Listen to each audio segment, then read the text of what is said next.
Beneath the crown lies a graveyard of secrets. From vanished princes to whispering ghosts, England's royal past is not just gilded, it's haunted.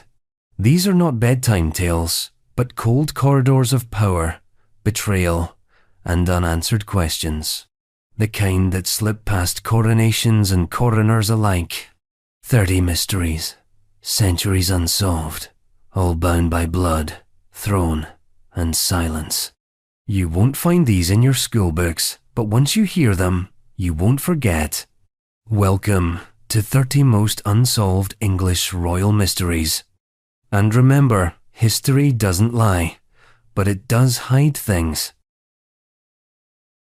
Before we descend into the dark halls of royal intrigue, take a second to subscribe. This channel dives deep into the shadows, where history forgets to look. And while you're here, where are you watching from? What time is it where you are? Midnight in Manchester? Sunrise in Singapore? Drop it in the comments. I want to know who else is wandering the timeline with us tonight. The Princes in the Tower vanish, 1483. It should have been a coronation. Instead, it became an erasure. In the summer of 1483, 2-year-old Edward V and his 9-year-old brother Richard, Duke of York, were escorted to the Tower of London, a tradition at the time, a royal formality before Edward's ascent to the throne. The Tower, despite its grim reputation today, was not yet a tomb in popular imagination. Back then, it was part palace, part fortress, part ceremonial launchpad. So when the young Edward entered its gates in May, the kingdom held its breath not in fear, but in anticipation. That breath would be held forever. The official story, or at least the first draft of one, was that the two boys were being protected. Their uncle, Richard, Duke of Gloucester, brother to the late King Edward IV, was named Lord Protector until Edward's coronation, a temporary title, a short-term chaperone role, nothing more. And yet within weeks, Parliament declared Edward illegitimate, citing a supposed pre-contract of marriage involving his father. Richard, Protector no more, became King Richard III. And the princes? They were last seen playing in the Tower courtyard that summer, and then, nothing. No royal departure, no procession, no state funeral, no exile, no records, just a slow fade. Two royal boys, one a crowned king, the other a spare, vanished into the stone walls of the Tower like breath into cold air. And the kingdom noticed. Rumours didn't just spread, they howled. Whispers of murder crept through the corridors of court, London and beyond. Some pointed the finger directly at Richard III. Who else would benefit from their silence?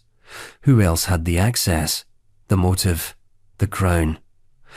But motive and guilt are uneasy twins in royal history. Others looked elsewhere. Maybe the Duke of Buckingham, Richard's ally turned rival, had staged a quiet coup. Or perhaps Margaret Beaufort, mother of Henry Tudor, moved the pieces, clearing a path for her son to eventually seize the throne. Or maybe, just maybe, the boys didn't die at all. Maybe they were hidden, spirited away, disguised as servants, or cloistered as monks in some god-forsaken priory. One claimant would arise decades later. Of course, Perkin Warbeck, a man who said he was the younger prince, Richard. But more on him later. The problem is not the list of suspects. It's the lack of a crime scene. No bodies, no witnesses, no confessions. Just absence, just silence. It wasn't until 1674, nearly 200 years later, that workmen demolishing a stairwell in the White Tower uncovered a wooden box. Inside, two small skeletons, shoved into a chest, buried under rubble, treated less like royalty and more like evidence inconveniently real. Charles II, unbothered by the scientific method, ordered them interred in Westminster Abbey as the lost princes. A nice gesture, a political solution, a royal shrug. But centuries of dust do not create clarity. They only distort it. And the question of the princes, where they went, how they died, who, if anyone, made them disappear, remains unanswerable. Which, of course, only sharpens its grip on the public mind. Was Richard III a child killer or a misunderstood statesman? Did someone else remove the boys to frame him? Did the tower itself, part myth, part memory, swallow them whole in its thirst for blood and legend? Maybe they died quickly. Or maybe they lingered for months, slowly starved in the shadows, forgotten by history before they even had a chance to make it. Or maybe they never died at all. It's the absence that speaks loudest. The silence in the records, the blank space in royal portraits, the fact that nobody could or would look too closely while the crown shifted hands. And that's the thing with royal mysteries. The crime often isn't the murder, it's the forgetting. But forgetting has a strange echo, because nearly 200 years after the boys disappeared, their supposed bones were found, bones tucked beneath a staircase like a guilty thought. And bones, unlike rumours, don't vanish on their own. So let's go there. Because if the princes disappeared in 1483, what did workmen dig up in 1674? The Tower bones, found 1674.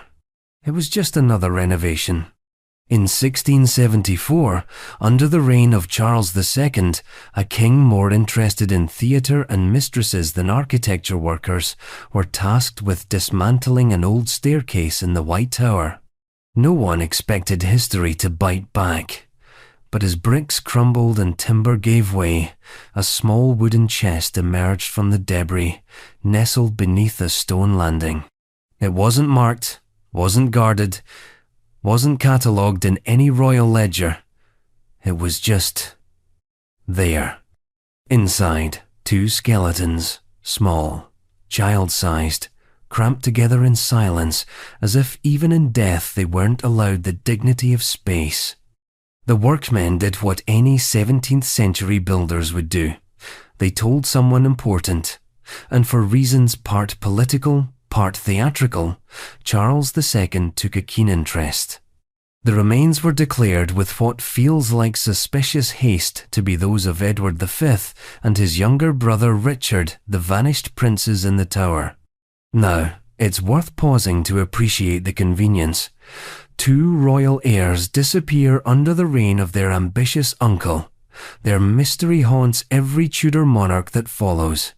And suddenly, in the middle of a relatively peaceful restoration, their bones resurface just in time to add weight to a narrative that paints Richard III as a villain, legitimizes the Tudor claim retroactively, and gives a little historical seasoning to Charles II's own lineage. Coincidence? Maybe. Or maybe the past has an odd sense of timing. The remains were transferred to Westminster Abbey and buried in an urn marked with royal insignia. A public ceremony. A royal seal. A neat ending. Except it wasn't. Because no one examined the bones. Not properly. Not scientifically. The 17th century lacked even the most basic forensic tools. There was no carbon dating, no DNA analysis, no pathology. Not even a consistent age estimate, just a quick glance and a crown-shaped assumption. And for nearly 300 years, that was enough. Then, in 1933, curiosity sharpened into inquiry. The urn was quietly opened. A team of anatomists examined the bones with the best tools available. At the time, tools still primitive by today's standards, but more precise than those of Charles II's day. Their conclusions were murky. The bones were indeed of children, likely male, roughly the right ages, but they were incomplete. Fragments, some bones missing, animal remains mixed in.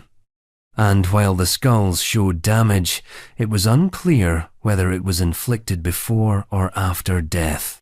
Most tellingly, they found 2 jawbones indicating that at least one of the skeletons was not a child, or perhaps not even human. The burial site, if we can call it that, was a mess. A box of broken signals, a collection of maybe princes or maybe something else's, hastily buried and later reburied with royal certainty. To this day, the Church of England has denied all modern requests to re-examine the bones using modern technology. DNA tests could help determine if the remains match those of known Plantagenet descendants. Carbon dating could more precisely pinpoint their time of death, but no dice. The official reason? Respect for the dead. The unofficial one? Possibly a fear of what we might find or not find. Because here's the thorn. If these bones aren't the princes, then where are they? Still hidden in the tower's walls? Buried in some unknown corner of London? Or perhaps they never died at all, and the tower's 1,674 find is just a coincidence that came a little too gift-wrapped. The politics of royal archaeology are tricky. Every bone holds implications. Every discovery rewrites power. And when the crown is built on centuries of carefully managed myth, digging up graves starts to feel like tampering with state secrets. Still, the tower bones remain tucked beneath a marble slab in Westminster, buried not just under stone, but under centuries of questions. No one knows for sure who they are. No one knows for sure how they died, and yet the case is treated, in many circles, as closed, as if uncertainty is a form of closure. But uncertainty doesn't bury itself, it lingers. Which brings us to another royal ghost, older, sadder, and possibly just as betrayed. A king who, like the princes, died behind tower walls in shadowed silence. A monarch who ended his life not with a crown, but with a prayer no one witnessed. Because before the tower became a prison for boys, it was already a tomb for kings. And in 1471, during the Wars of the Roses, a fragile, unworldly king was taken into its walls and never came out. Henry VI's last prayer. He wasn't built for it. Kingship, that is. Henry VI was gentle in an age of wolves. He preferred books to battles, contemplation to command. A devout man, soft-spoken and shy, he inherited the English crown as a baby and grew into it like someone forced to wear armour 2 sizes too large. He wasn't so much a ruler as a symbol wheeled about by dukes, manipulated by lords, and overshadowed by his more brutal contemporaries. His reign was not marked by conquest, but collapse. And collapse, in Henry's world, came with a long, echoing thud. The Wars of the Roses were well underway by the time Henry reached adulthood, and they would define his legacy far more than anything he ever did or said. Lancaster versus York. Cousins waging dynastic civil war. Battles with poetic names: Towton, Tewkesbury, Barnet. At the heart of the storm stood Henry, unmoored and often catatonic, while his forceful wife, Margaret of Anjou, did most of the manoeuvring. But Margaret couldn't hold the tide. By 1471, the Yorkist cause led by Edward IV had all but crushed the Lancastrians. Henry's only son, Edward of Westminster, was killed in battle that spring. His queen fled to France, and Henry? He was dragged back to the Tower of London, this time not as a deposed king or an honoured prisoner, but as a broken relic of a vanished line. And then, on the night of May 21st, he died. The official story reads like a shrug. Died of melancholy. That elegant euphemism of the era, thrown at anything inconvenient or unexplained. But few believed it, even at the time. Rumours bloomed immediately. That he had been murdered. That he had been put to silence.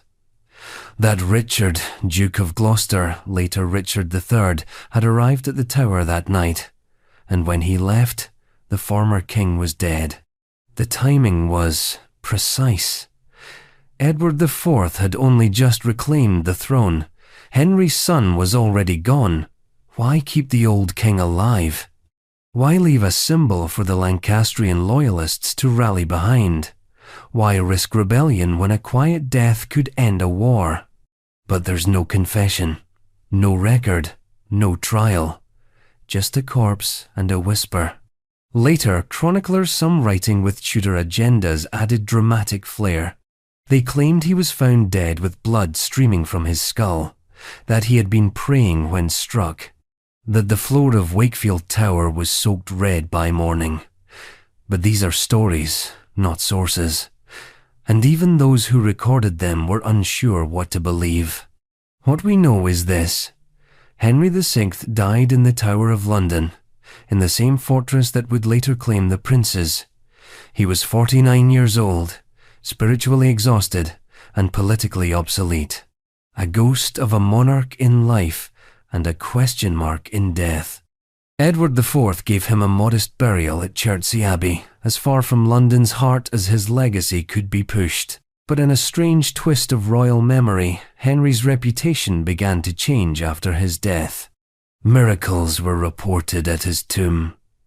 Pilgrims came. A cult grew. Within decades, he was being whispered about as a martyr, even a saint. Henry VII, keen to unite the feuding houses, had his body exhumed and reburied at St. George's Chapel in Windsor. He turned Henry VI into a symbol of reconciliation, of divine endurance, of royal suffering, but not of clarity, because no one ever proved how Henry died.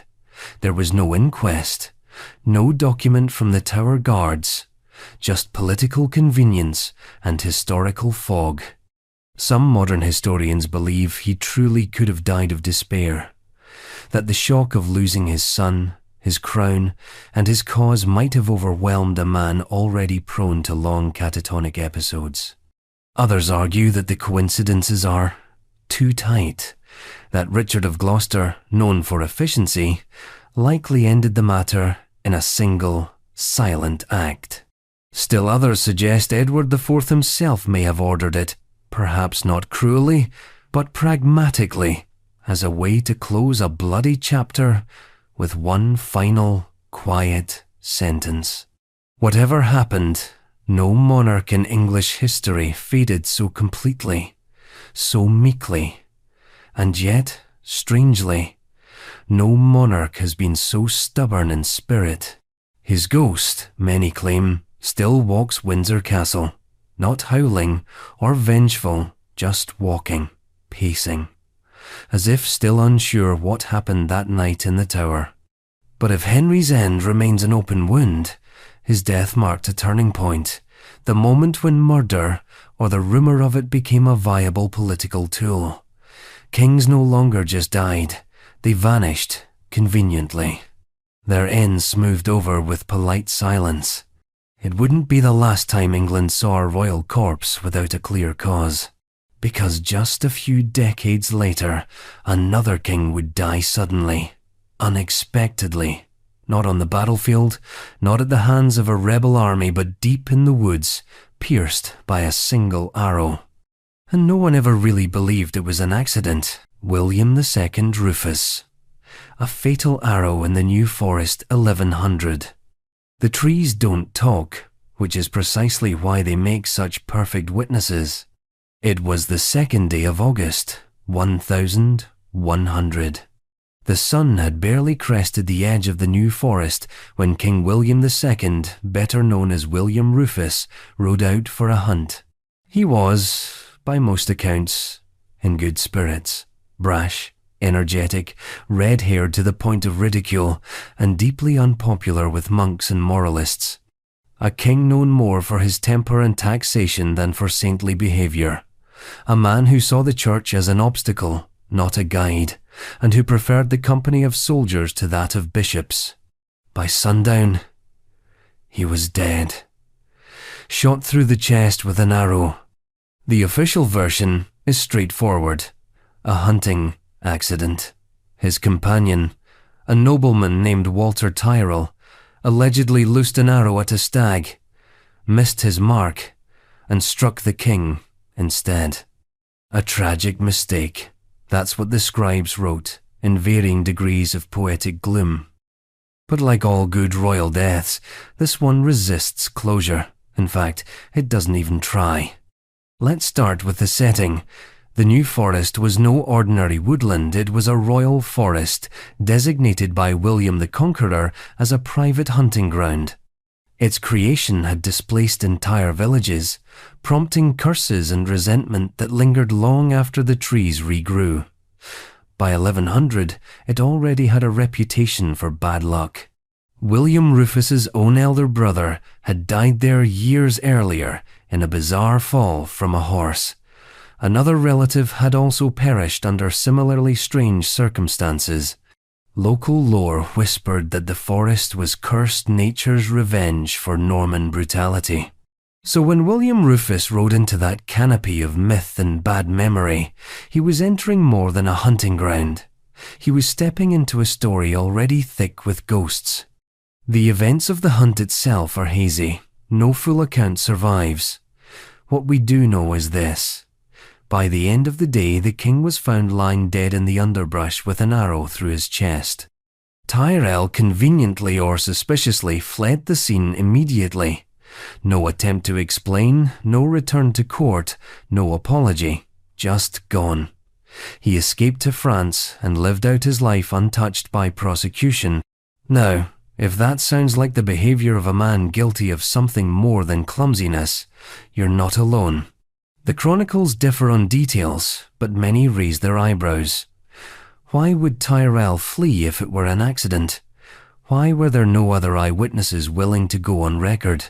Why did William's younger brother, Henry, who had also been in the forest that day, make a beeline straight to Winchester to seize the royal treasury before anyone had even officially confirmed the king's death? Indeed, Henry wasted no time. Within days, some say hours, he had himself crowned King Henry I. It was swift, efficient, almost as if he'd been preparing for the moment. To make it more tangled, Walter Tyrrell later insisted he hadn't even been near the king when the fatal arrow was fired. He blamed someone else, or no one. The record varies depending on who's writing and when. But the takeaway is consistent. Tyrrell denied everything, and no court ever tested his claim. The idea that William Rufus was murdered under the pretense of misfortune has refused to die, and for good reason. The motive is clear. Rufus had no legitimate children and was estranged from both the church and much of the nobility. He was also blocking the ambitions of his younger brother Henry, who wanted the throne and was perfectly positioned to take it. Could Henry have orchestrated the hit? Perhaps. Or perhaps he simply seized the opportunity once the chaos began. Either way, his rapid response suggests foreknowledge, or at the very least, readiness. And what about the arrow? No royal autopsy. No recovered projectile. No forensic trail, just a story passed down through monkish pens and political mouths.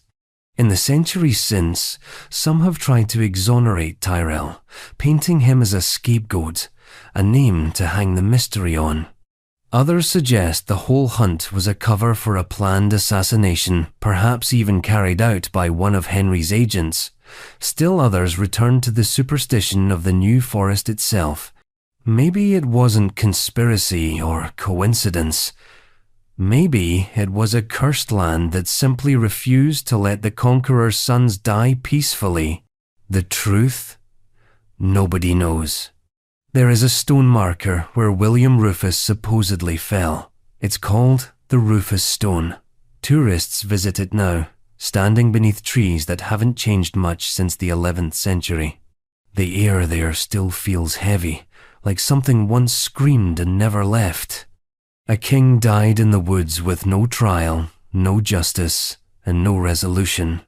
and another king rose from that silence without ever answering for what came before. But this would not be the last time England wondered whether a royal really died when and where he was supposed to. Because not long after Rufus's fatal hunt, another king would vanish into a very different kind of uncertainty. He didn't fall in a forest. He disappeared behind castle walls with rumours so strange. Some say he faked his own death entirely. Edward II, murdered, or did he escape? 1327. No one expected Edward II to last long on the throne, and yet few expected him to vanish from it quite so spectacularly. Born to Edward I, Longshanks, the hammer of the Scots, Edward II was everything his father was not. More interested in music than military campaigns, more attached to court favourites than to governance, more likely to retreat to a riverside estate than stand at the front of an army. A medieval square peg in a crown-shaped hole. He reigned for 2 decades, but the writing was always somewhere on the wall. Between disastrous military defeats, noble uprisings, and his infamous favouritism particularly toward the unpopular Piers Gaveston and later the Despencer family, Edward found himself increasingly isolated. His queen, Isabella of France, eventually joined the opposition. In 1326, she invaded England alongside her ally and alleged lover, Roger Mortimer. Edward fled. He was captured. And in January of 1327, he was forced to abdicate in favour of his son, the future Edward III. At that point, most royal stories would end with a discreet imprisonment and a sudden, tidy death. This one didn't.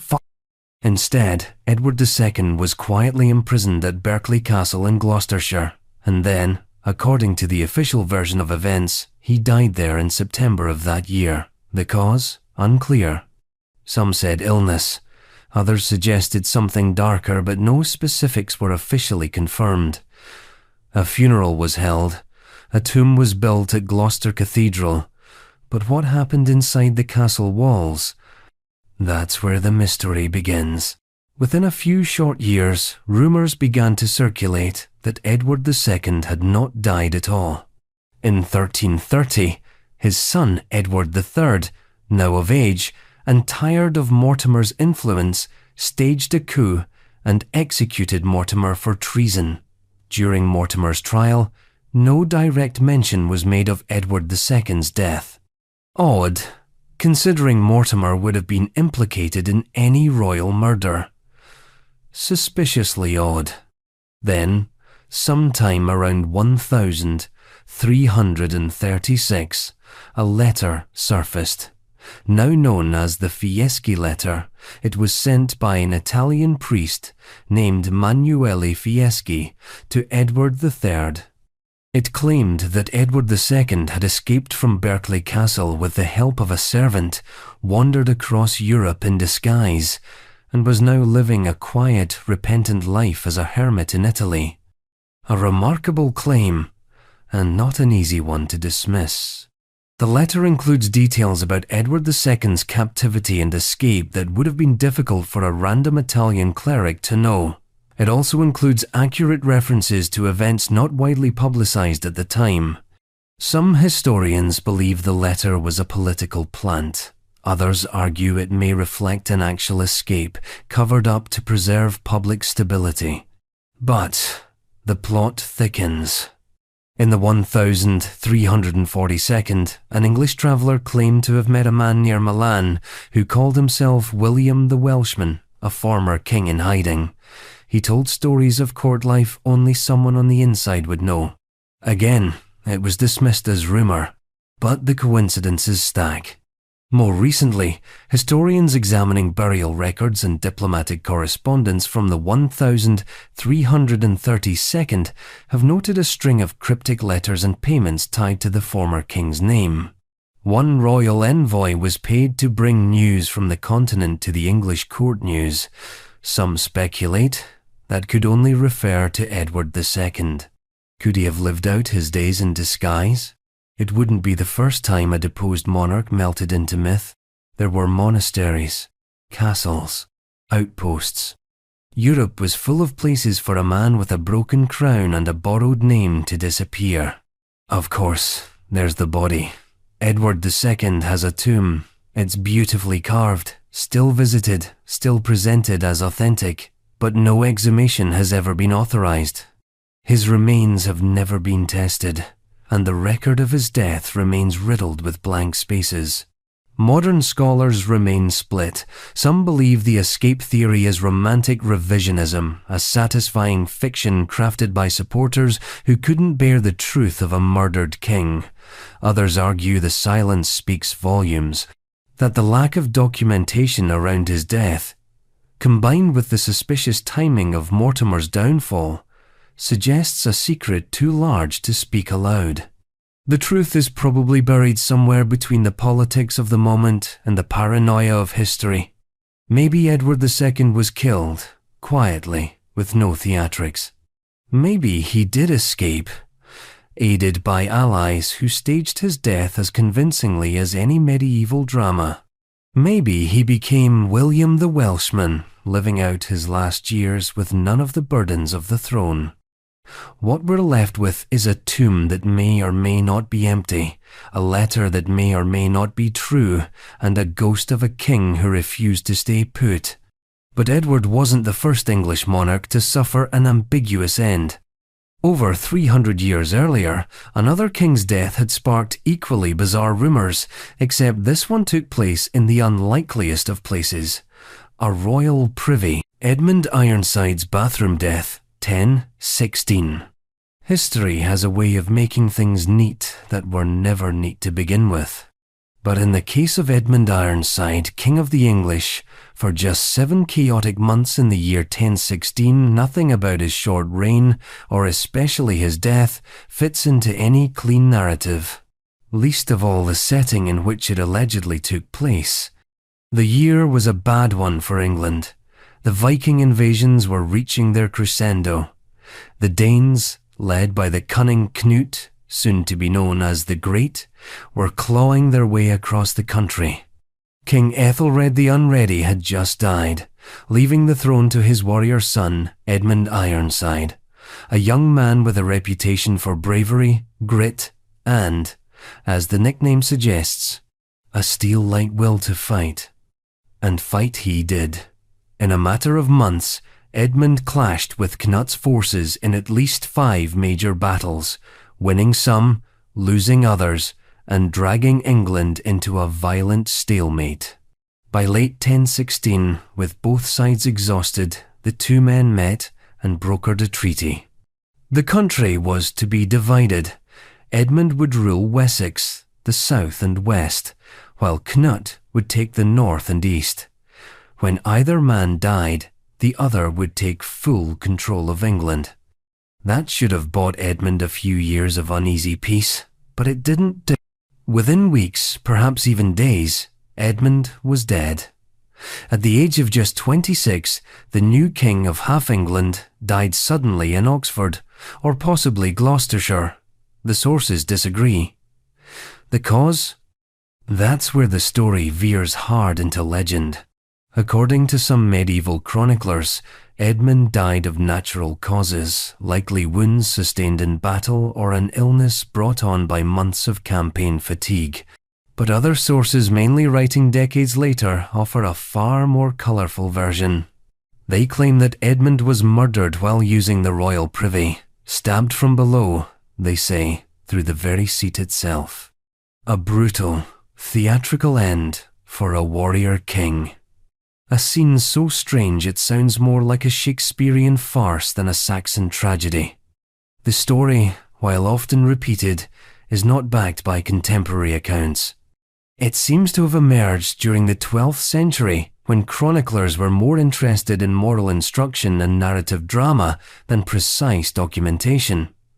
Still, the tale stuck, because it's vivid, because it's weird. Because it fits the atmosphere of backroom deals and sudden deaths that defined the period. Whether or not the privy murder happened, the political effect was the same. Edmund was gone, and Canute wasted no time in taking the rest of the kingdom. The treaty succession clause kicked in immediately, and with no sons of Edmund old enough to challenge him, Canute became the undisputed king of all England. He even married Edmund's stepmother, Queen Emma of Normandy, to consolidate his claim further. So, was Edmund assassinated? Possibly. He was the last significant Saxon obstacle to Canute's full rule, and given the Viking king's reputation for strategic ruthlessness, it wouldn't be out of character. Eliminating Edmund quietly, quickly, would have removed any need for further conflict or negotiation. But there's another theory, and it's almost more disturbing in its banality, that Edmund simply died.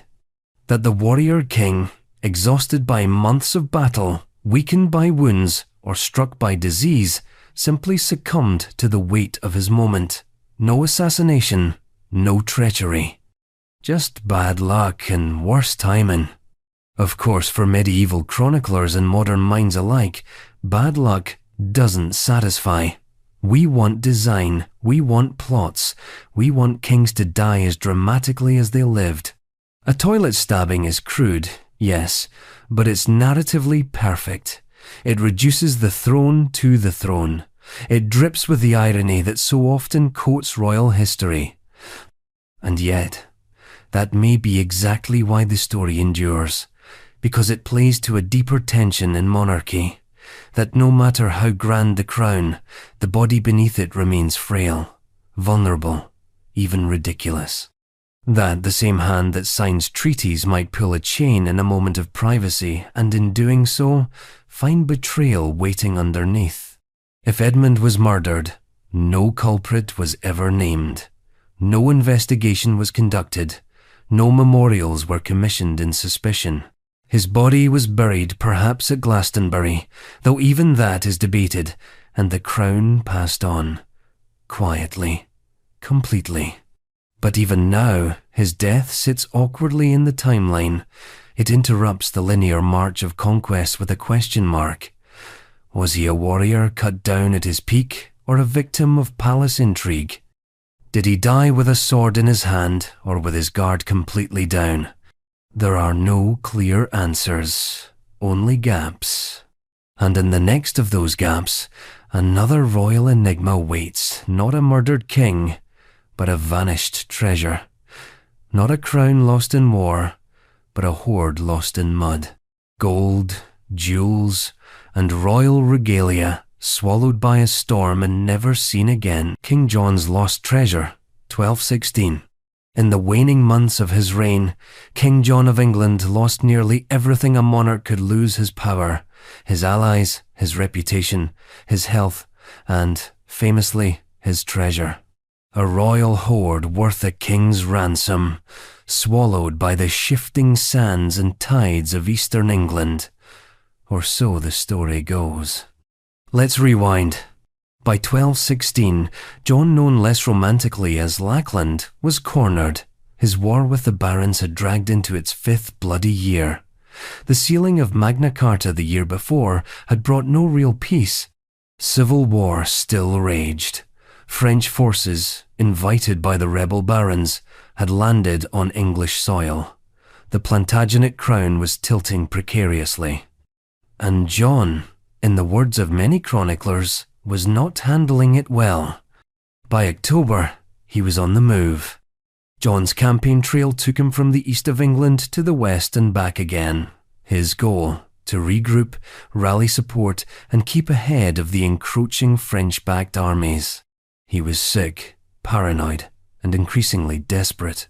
But in true Plantagenet style, he travelled in full royal pomp, dragging along not just his court and servants, but his gold, his silver plate, his sacred relics, and most notably, his crown jewels.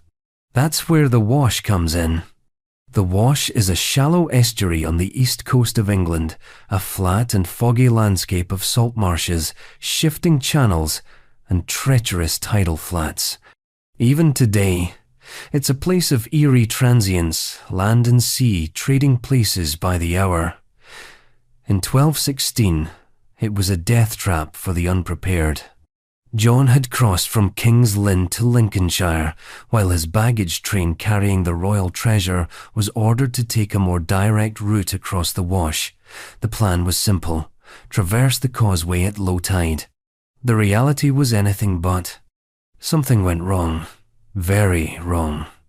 The tide came in faster than expected, or the carts sank into the mud, or the guides miscalculated the crossing. No account agrees on the specifics, but the outcome is consistent. The treasure disappeared. Carts overturned. Horses drowned. Chests sank. Somewhere out there in the watery nothing, the wealth of a king was swallowed by the sea.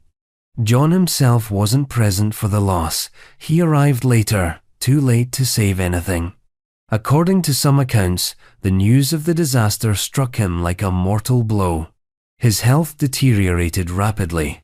Within days, he developed dysentery and died at Newark Castle on the 19th of October, leaving behind a chaotic kingdom and one of the strangest open questions in royal history. Where is the treasure? Because it has never been found. Not a single royal artifact from the Wash has been recovered with certainty. No golden plate, no jewel-encrusted scepters, no pieces of the fabled English crown that John carried. Nothing. In an age where monarchs were buried with trinkets and towns were ransacked for silver spoons, the idea that such a massive load of royal wealth simply vanished seems on the surface implausible. And so the theories multiply. Maybe the treasure was never lost at all, some argue. Maybe it was looted by opportunistic soldiers or conveniently disappeared by those loyal to John's enemies. After all, who would miss what couldn't be counted? Others suggest John staged the whole event an elaborate royal insurance fraud to excuse the absence of funds and distract from political failure. Still others hold to the classic version, that it lies buried somewhere in the silt and sand of the Wash, protected by centuries of tidal secrecy. Metal detectors have swept the area for decades. Amateurs, archaeologists, even treasure hunters with high-tech ground radar have combed the land. Bits of medieval debris surface now and then, horseshoes, broken nails, but nothing that suggests a royal caravan. The allure of the treasure is more than monetary. It's symbolic. It's the moment when a king's physical legacy was quite literally sucked into the earth. It's the perfect metaphor for John's reign. Unstable, unreliable, sinking under its own weight. John himself has long been remembered as one of England's most loathed monarchs, cruel, erratic, treacherous, and weak. But the loss of the treasure gave his reign a mythic punctuation mark. It turned a failed king into a legend, a cautionary tale in gold and mud. And yet the treasure remains a possibility, a temptation, a maybe. Somewhere beneath layers of modern farmland and ancient estuary, beneath wind turbines and grazing sheep, a part of English royal history may still be waiting. Or maybe it was never there to begin with. But the absence, as always, is the point. In the gaps between what was and what is, mystery grows. And sometimes, those gaps aren't in land or tide, but in identity itself. Because just a few decades after John's treasure was swallowed, another royal question emerged. A boy appeared in the court of Europe, claiming to be a lost prince of England. And the strange thing was, he almost convinced them. Perkin Warbeck's true identity, 1492nd. He arrived with a name, but not his own. In the 1492nd, Europe was a chessboard of fragile alliances, grudges, and whispers. The Wars of the Roses had officially ended. Henry VII sat on the English throne, not by inheritance, but by conquest. The Tudors were new, their claim tenuous, their enemies many. And into this fragile peace stepped a young man claiming to be Richard of Shrewsbury, Duke of York, the younger of the two princes in the Tower, presumed dead for nearly a decade. His name was Perkin Warbeck, or so the Tudors called him. He was first noticed in Burgundy, where he styled himself as a young noble and quickly gained the attention of Margaret of York's sister to Edward IV, and thus aunt to the missing princes. She embraced him, publicly and politically, claimed to recognize him, called him nephew. Whether she truly believed it or simply saw an opportunity to destabilize the Tudor regime remains unclear. But either way, the die was cast. Warbeck's story was detailed, elaborate, and suspiciously well informed. He claimed that after the supposed murder of his brother Edward V, he himself had been spared secretly smuggled out of the Tower and into exile by a loyal supporter. Raised in hiding, moving from safe house to sanctuary, eventually reaching the continent, where he finally decided to reveal his identity and claim the throne. The courts of Europe were divided. France gave him tentative recognition. Burgundy gave him a banner. The Holy Roman Emperor referred to him as the Duke of York. Scotland went further. King James IV not only recognized his claim, but offered him a noble bride and an army. For Henry VII, this wasn't just a nuisance, it was a threat, a living, breathing embodiment of every Tudor insecurity. If Warbeck truly was Richard of York, then Henry's right to rule was nullified. Even if he wasn't, the mere idea of a surviving prince could stir rebellion in a country not far removed from dynastic bloodshed. So the Tudor response was calculated and relentless. Henry sent spies, he offered bribes, he wrote open letters declaring Warbeck a fraud. A Flemish boatman's son taught court manners by Yorkist exiles. And eventually, after several failed invasions and half-hearted uprisings, Warbeck's support began to crumble. He landed in Cornwall in 1497, hoping to spark rebellion among a population already frustrated by taxation. But the movement fizzled. Warbeck was captured, paraded through London, and after 2 years of confinement in relative comfort executed in 1499. But here's where the mystery deepens. Warbeck's confession, released by the Tudors, declared him a fraud. He admitted to being the son of a customs official from Tournai. He confessed to deception, forgery, ambition. It was a clean conclusion to a messy episode. Except, was it? Many historians have questioned the confession's authenticity. It was written under duress, possibly dictated, and certainly edited by Henry's propagandists. Parts of Warbeck's story, especially his knowledge of Yorkist court life, remained eerily accurate. His bearing was noted as noble, his fluency in multiple languages suggested aristocratic training, and his ability to earn recognition from royal courts across Europe wasn't something a random impostor could typically pull off. Then there's the silence of Elizabeth of York, Henry VII's queen, and sister to the real Richard of Shrewsbury.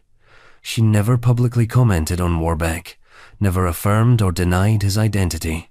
Her husband had every reason to parade her as the ultimate witness against him. But he didn't. Why? Some believe Elizabeth recognized the man and chose silence over betrayal. Others argue she, like everyone else, simply didn't know. The boys in the Tower vanished young. A decade and a half had passed. People change, faces blur.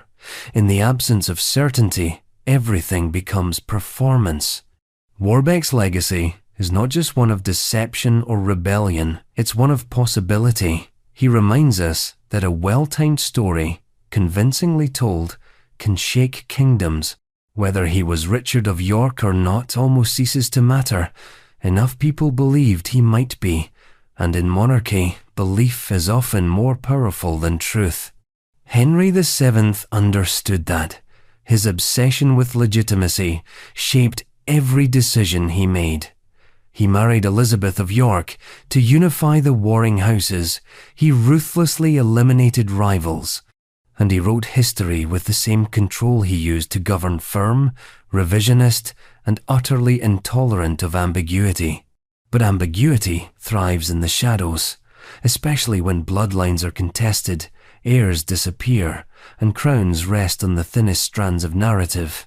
Which brings us to another child at the center of a succession crisis, a baby born in a royal bedchamber, amid rumors of imposture and fraud, whose mere existence helped to unmake a king, and whose crib, some whispered, had more to hide than just an heir. The Warming Pan Baby, 1688.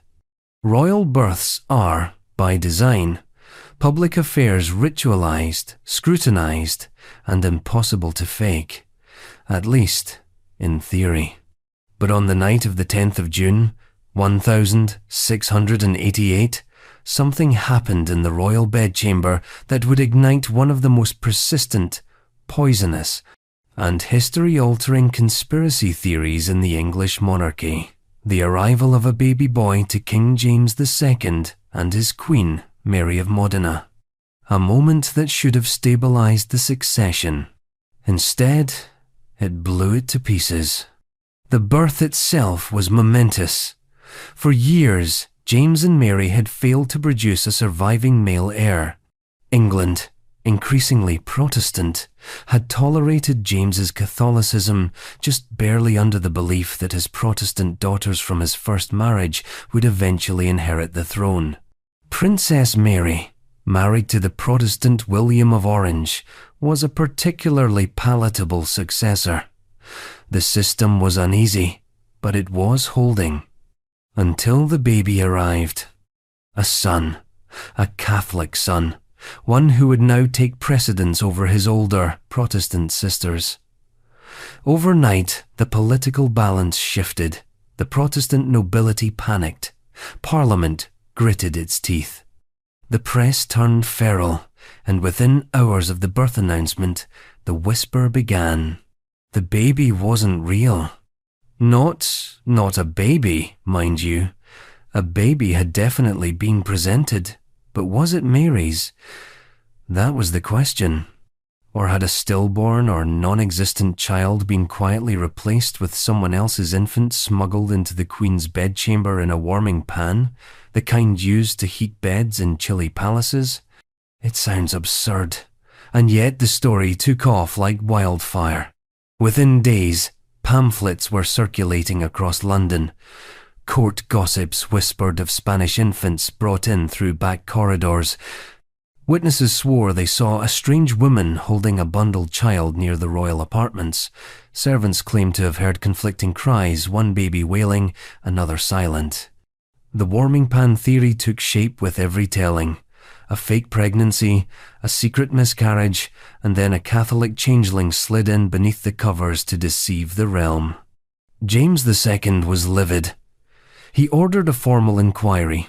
Over 40 people, doctors, midwives, noblewomen, courtiers testified to the birth's legitimacy. They insisted the Queen had gone through a full and visible pregnancy. They described the delivery in detail, and yet the skepticism only deepened. The more James insisted, the less people believed him. Why? Because James was already unpopular. His open Catholicism, his autocratic leanings, his preference for placing Catholics in high office, all of it had stirred resentment. The birth of a male heir didn't feel like destiny. It felt like a provocation. The idea of being ruled by a Catholic dynasty was intolerable to much of the Protestant elite. And so, the conspiracy became not just palatable but useful. The story reached Princess Mary and William of Orange, exiled in the Dutch Republic. They seized on it, publicly questioning the child's legitimacy. By November, William landed in England with an army. James II, abandoned by much of his court, fled the country. Parliament declared that he had abdicated by fleeing, and offered the throne jointly to William and Mary. The child, the supposed heir, was quietly escorted into exile with his mother. His name? James Francis Edward Stuart, known later, perhaps appropriately, as the Old Pretender. The warming pan theory should have died in exile, but it didn't. It festered. For decades, the Jacobite cause supporters of the exiled Stuart line insisted the boy was real, legitimate, and wrongfully disinherited. Meanwhile, the Whigs in much of Protestant England clung to the belief that the child had been a fraud, an imported Catholic lie used to cement a dynasty no one wanted. Even today, historians remain divided. Most modern scholars agree the baby was indeed Mary's. The pregnancy had been too public to fake, the delivery too well documented. But the fact that so many believed otherwise speaks volumes about the fragility of royal trust. When a monarch becomes suspect, even the most basic truths like the arrival of an heir can unravel into scandal. The warming pan baby is not just a mystery of maternity. It's a mirror held up to political paranoia, religious fear, and the weaponization of doubt. It shows how thin the line is between succession and usurpation, and how easily faith in a crown can be burned away by the heat of a rumour. And it wasn't the last time England faced a question of hidden heirs and secret marriages. Because long before James II tried to secure a Catholic legacy, another royal man, this time a merry king, with too many mistresses, was rumoured to have hidden away the one piece of evidence that could have rewritten the royal line forever inside a locked black box. Lucy Walter's black box. The English monarchy has never lacked for rumours. But some whispers last longer than others because they don't just haunt the throne. They threaten to rewrite its very foundation. Enter Lucy Walter, mistress to a future king, mother to a doomed duke. And if legend is to be believed, the woman who once held the fate of the English crown in a locked container that no one ever saw, the mysterious black box. To understand the weight of this alleged box, you have to understand the man at the center of it all, Charles II. Charles, the so-called Merry Monarch, restored the monarchy in 1660 after a long, bloody interregnum. The English Civil War had decapitated his father, Charles I. Cromwell had ruled in the interim, and when the Puritan experiment collapsed, Charles returned from exile in a blaze of public revelry, theatrical charm, and an all-but public promise to never again take anything, including kingship, too seriously. But there was a problem. Charles II, while endlessly entertaining and prodigiously fertile, was conspicuously without a legitimate heir. His queen, Catherine of Braganza, bore no children. Yet Charles fathered at least a dozen illegitimate ones acknowledged, titled, "Even adored, but not one of them could wear the crown." English law was clear. Only the offspring of a legitimate, recognized marriage could succeed. And that's where Lucy Walter reappears. A Welsh gentlewoman of modest means and considerable charm. She met Charles during his exile in The Hague in the 1642. The two embarked on an affair that produced a son, James later styled the Duke of Monmouth. For most of Charles's life, that was the official story. Lucy was a mistress, nothing more. But then the rumours began that Charles had secretly married her, that there had been a ceremony quiet, but legal, that the child wasn't just another royal bastard, but the king's rightful firstborn son, and that Lucy had possessed the proof, a marriage contract, signed and witnessed, hidden away in a small container known only as the black box. A simple wooden chest, or a jeweled case, or a leather pouch. The accounts vary, but always black, always secret, and always missing. The idea gained traction after Charles's death in 1685, When his openly Catholic brother James II inherited the throne, James was deeply unpopular. The political elite, hungry for a Protestant alternative, latched on to Monmouth, handsome, Protestant, and charismatic. If Monmouth could be proven legitimate, he'd be the rightful king. And so, attention turned toward Lucy Walter's box. The problem? No one could find it. Monmouth himself claimed not to know its whereabouts. Some of his supporters swore the documents had existed, had seen them, even. Others dismissed it as pure fiction.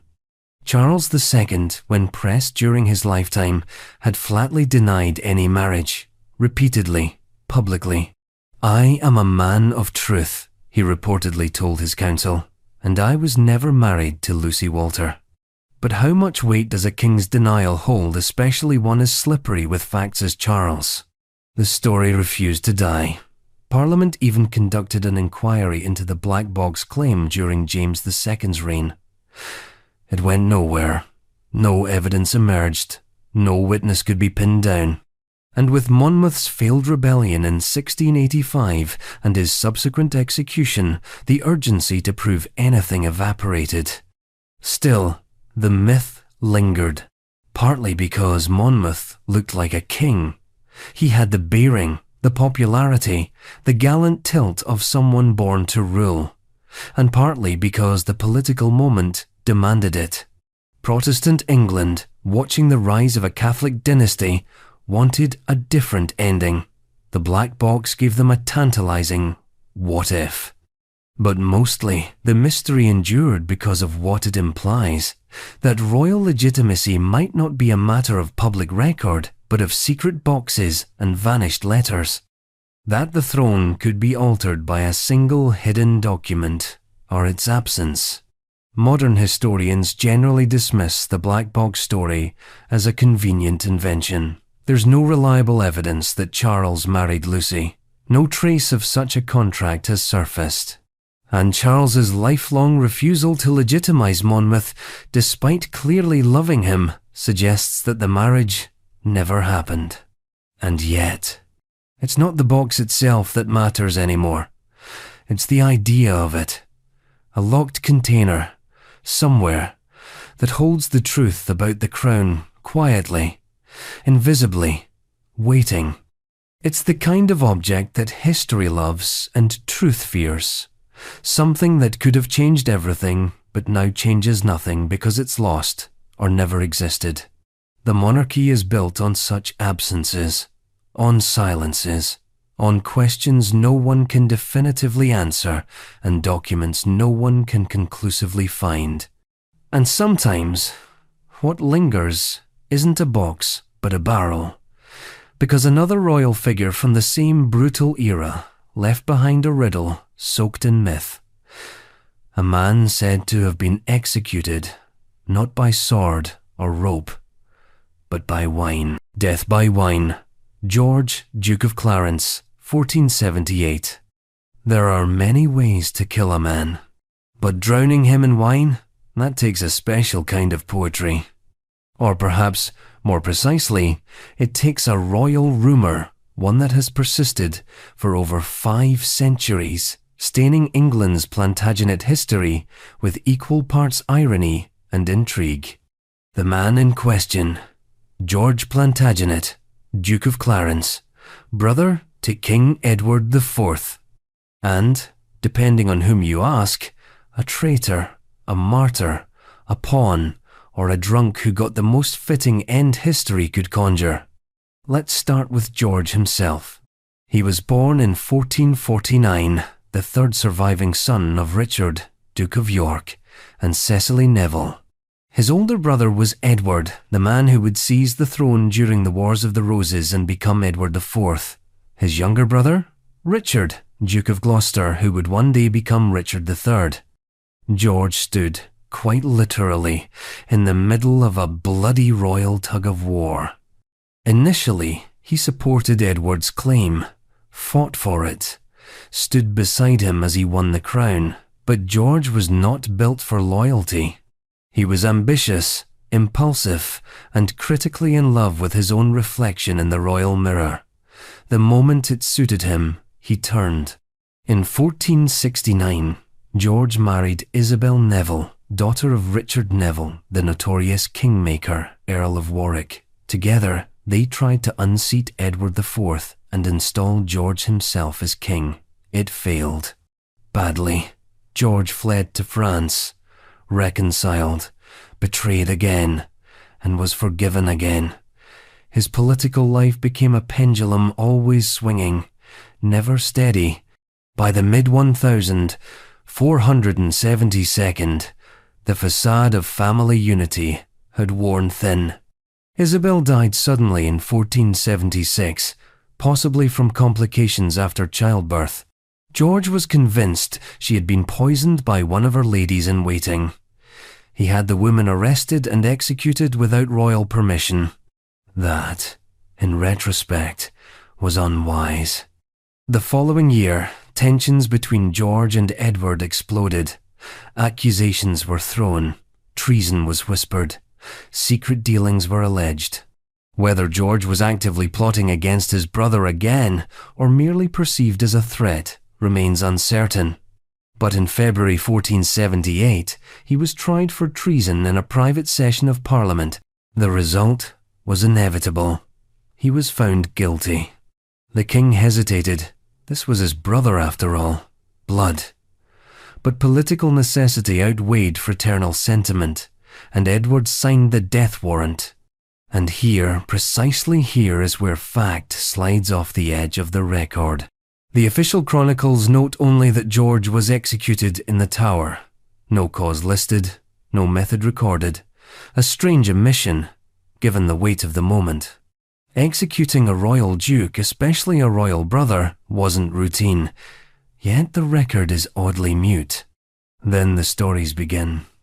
That George was not hanged, nor beheaded, nor otherwise disposed of with the typical severity of high treason.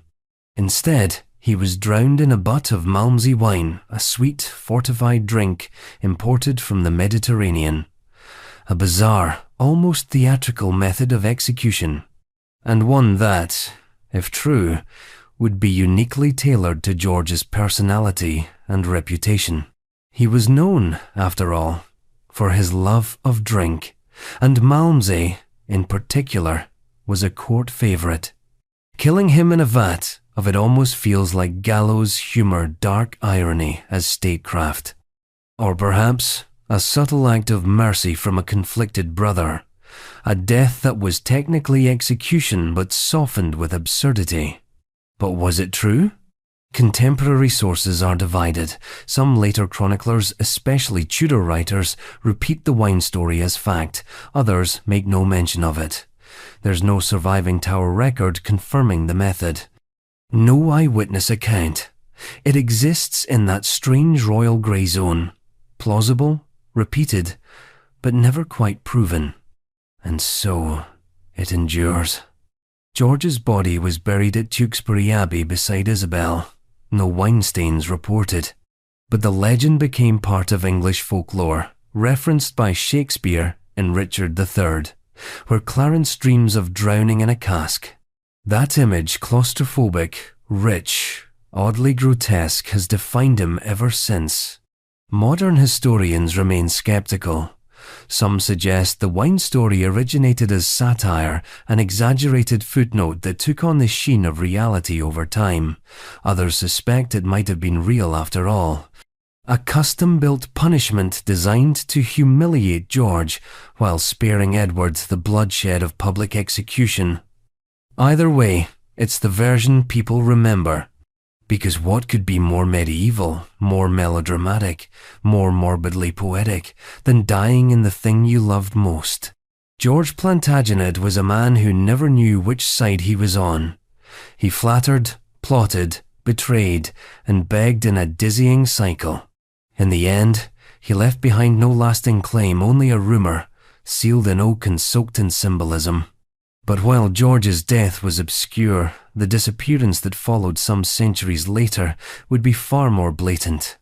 Because one day, in a royal stronghold in Ireland, an entire set of priceless crown jewels, sapphires, rubies, emeralds, and diamonds simply vanished, and not a soul ever saw them again. The Irish Crown Jewels Heist, 1907. If you were planning the perfect royal theft one, so clean, so absurd, and so unsolvable, it would haunt a government for over a century. You'd probably begin with a few key ingredients: an unsecured vault, a compromised official, a cast of aristocratic suspects, a palace with too many keys, and, of course, diamonds. Lots of diamonds. In 1907, someone stole the regalia of the Order of St. Patrick from Dublin Castle, known colloquially as the Irish Crown Jewels. The collection included a heavily jeweled star and badge encrusted with Brazilian diamonds, rubies, emeralds, and sapphires. Meant to dazzle on the chest of the Lord Lieutenant of Ireland, the monarch's representative on the island. The total value was estimated at £30,000 at the time. Adjusted for inflation and historical reverence, that figure now enters the realm of priceless. But what elevates this crime from robbery to legend is not the glitter, it's the silence. Because not only were the jewels never recovered, no one was ever arrested. No trial, no confession. Not even a formal list of suspects released to the public. The theft didn't just vanish the jewels, it erased the narrative. And that's what makes it an enduring mystery. Here's what we know. In preparation for a royal visit by King Edward VII, Dublin Castle was undergoing a superficial shine-up. Among the many logistics was the transfer of the crown jewels from a bank vault to the newly constructed Office of Arms within the castle complex. The man responsible for their safekeeping? Sir Arthur Vickers, the Ulster King of Arms, a jovial, portly man known for his love of drink, ornate waistcoats, and somewhat less than obsessive approach to security. He was given a safe. The safe was placed inside a strong room. That strong room had 7 keys. Vickers had 1. The others, unclear. Various officials, assistants, and aides had copies. The record-keeping was charitably non-existent. And then, sometime between the 11th of June and the 6th of July of 1907, the jewels disappeared. There was no forced entry, no broken locks, no alarms. In fact, there wasn't even an official record of when the jewels had last been seen. Vickers claimed to have discovered the theft days before the official announcement, but he never explained the delay.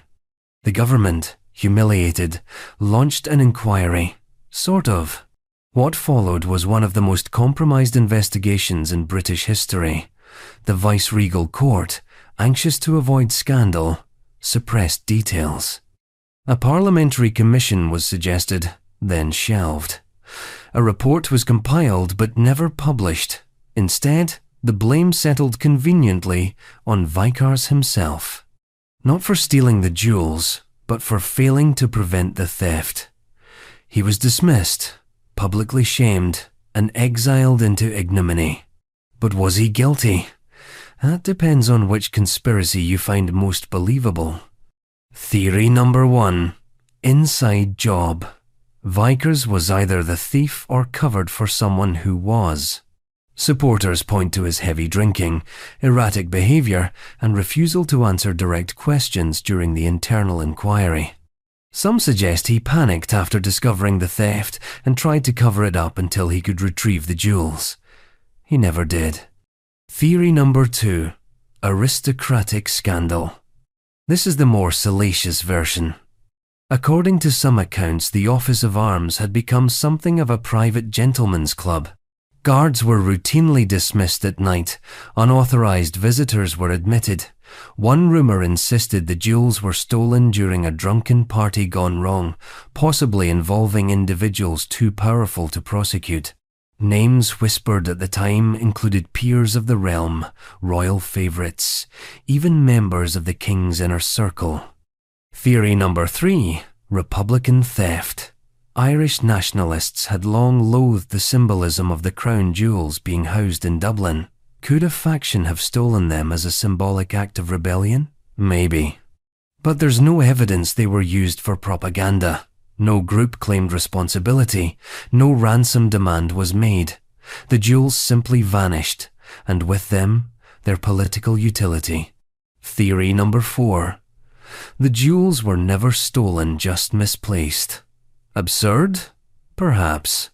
But with no security logs, no chain of custody, and no photographic evidence, it's not impossible that the jewels were removed for some reason, cleaning, copying, temporary storage, and then lost or stolen from elsewhere entirely. Whatever the truth, the damage was done. Dublin Castle's reputation never recovered. Vickers died in 1921, murdered by the IRA during the Irish War of Independence. He maintained his innocence to the end, blaming his staff and the British government in equal measure. As for the jewels, they remain missing to this day. Their ornate craftsmanship has never turned up at auctions, in museums, or on the black market. No fragments, no fakes, just gone. And yet, if a treasure can vanish from a locked safe in a castle under royal oversight, what else can slip through the cracks of time? Well, how about a king? Because just beneath the floorboards of England's forgotten abbey may lie the bones of a monarch whose final resting place has, quite literally, disappeared. Where is Henry I? It's not every day that a king vanishes from his own grave, especially one with as much legacy and appetite as Henry I of England. Henry was the 4th son of William the Conqueror and never supposed to be king. But like many royal stories in medieval England, fate, opportunism, and a few timely deaths cleared the path for him. He seized the throne in 1100 after the suspicious demise of his brother William II, yes, the one with the fatal arrow in the New Forest, and ruled for 35 years. His reign was marked by shrewd politics, brutal power consolidation, and more than a few controversial succession choices. But perhaps what history remembers most about Henry isn't how he lived or ruled, but how he died. Let's start with the ending. Henry I died in December 1135 while on a hunting trip in Normandy. He had ruled England for more than 3 decades and outlived most of his rivals. According to chroniclers, he consumed an excessive amount of lampreys, a slimy, jawless fish he was warned against eating by his physician. Whether it was food poisoning or something more mundane, he became gravely ill and died shortly afterward. A tragic, if not exactly noble, end, but at least there was a plan. Henry's body was embalmed, his entrails buried at the site of his death, as was the custom, and the rest of him was transported overland and across the Channel back to England to be interred at Reading Abbey, which he had founded years earlier. It was to be a fitting, permanent resting place for a king who helped shape Norman England into something more bureaucratically solid and culturally English. And then, silence. For a while, things seemed straightforward. Chronicles recorded the funeral. The abbey was respected, even revered. Pilgrims came. Royal successors paid tribute. But as the centuries passed, something happened not to the memory of Henry, but to his tomb itself. The dissolution of the monasteries under Henry VIII in the 16th century brought widespread destruction to abbeys and religious houses across the country. Reading Abbey, like many others, was seized, looted, and left to ruin. Stones were taken, monks expelled, graves disturbed. The layout of the complex faded beneath urban development. Over time, the abbey's sacred geography was replaced by housing, roads, and even a prison. And with it, Henry's burial place disappeared. Today, the precise location of Henry I's tomb is unknown. That's right. The 4th son of the Conqueror, the king who issued the Charter of Liberties, a distant ancestor of Magna Carta, the ruler of both England and Normandy, has no known grave. Archaeologists believe his remains may still lie somewhere beneath the site of the ruined abbey in Reading. But despite multiple surveys and excavations, some as recent as the 21st century, nothing definitive has been found. Ground-penetrating radar has identified potential burial sites beneath modern roads and nearby schoolyards, but no one has dug them up. And even if they did, what would they find? Centuries of building and erosion have scrambled the site. The stone markers are long gone. Any identifying features, coffins, inscriptions, royal artifacts likely plundered or decayed. It's possible Henry's bones are still there, mingled with others, unmarked and anonymous, beneath a patch of Reading sidewalk. Or perhaps they were destroyed entirely during the abbey's dissolution. Or perhaps, in a moment lost to time, they were quietly reburied elsewhere, out of reverence or secrecy, or both. The loss raises questions that go beyond archaeology. What does it mean for a king to disappear? A ruler with a tombless afterlife? The absence feels oddly fitting for Henry, a king remembered less for showy drama and more for silent, methodical control. A man who codified power but failed, fatally, to secure his dynasty. Because the chaos after Henry's death was staggering. Despite having dozens of illegitimate children, he had only one legitimate male heir who drowned in the White Ship disaster years before. He named his daughter, Empress Matilda, as his successor. But the barons didn't want a queen. Civil war broke out, the anarchy, a brutal, 2-decade struggle that only ended when Matilda's son, Henry II, finally took the throne. A missing tomb doesn't erase a legacy, but it does cast a shadow over it. For a man obsessed with order, who ruled with relentless efficiency, who built abbeys and enforced justice, it's almost cosmically ironic that he is now a historical question mark. That his body lies somewhere no one can confirm. That a king who once commanded England now lies beneath. Reading in pieces, possibly beneath a car park, a school playground, or a public restroom. There's no marker, no candles, no crown. Just the knowledge that once a man called Henry ruled a nation and then, like so many things in English royal history, slipped silently out of sight. But some royal ghosts refuse to stay buried, especially those with unfinished screams. Because the next monarch to haunt our list left behind not a missing tomb, but a hallway that still echoes with footsteps, a hallway that trembles with a teenage queen's final unanswered plea. Catherine Howard's haunted gallery. The door was shut. The king was in the chapel. And she ran barefoot, wild-eyed, young. That's how the story goes. Catherine Howard, 5th wife of King Henry VIII, was no more than 17 when she married him. Maybe 16. The records, as always, are vague where it matters most. But everyone agrees she was young, beautiful, and utterly unprepared for what the crown required of her. Henry, by contrast, was in his late 40s, obese, gout-ridden, and increasingly paranoid. He had already executed one wife, annulled 2 others, and was beginning to fancy himself a kind of living judge over fate itself. Catherine represented something he hadn't had in years: youth, innocence, and a promise of legacy. She was the cousin of Anne Boleyn, Henry's former queen and former beheading victim. The symbolism was thick even before the blood started flowing.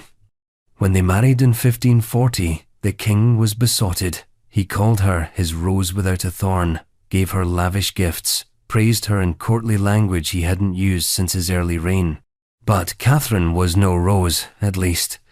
Not in the eyes of those who had seen her grow up. Her past was complicated.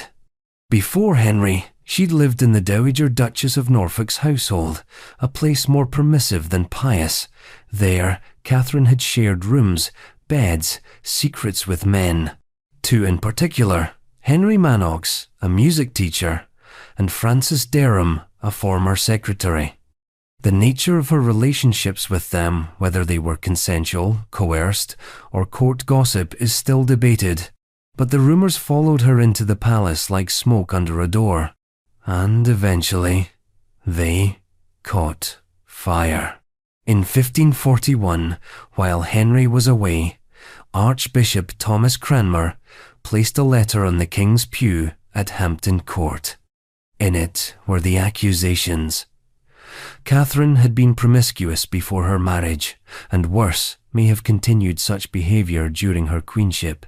At the centre of the scandal was a courtier named Thomas Culpeper, a man Henry had once trusted. He and Catherine had allegedly met in secret.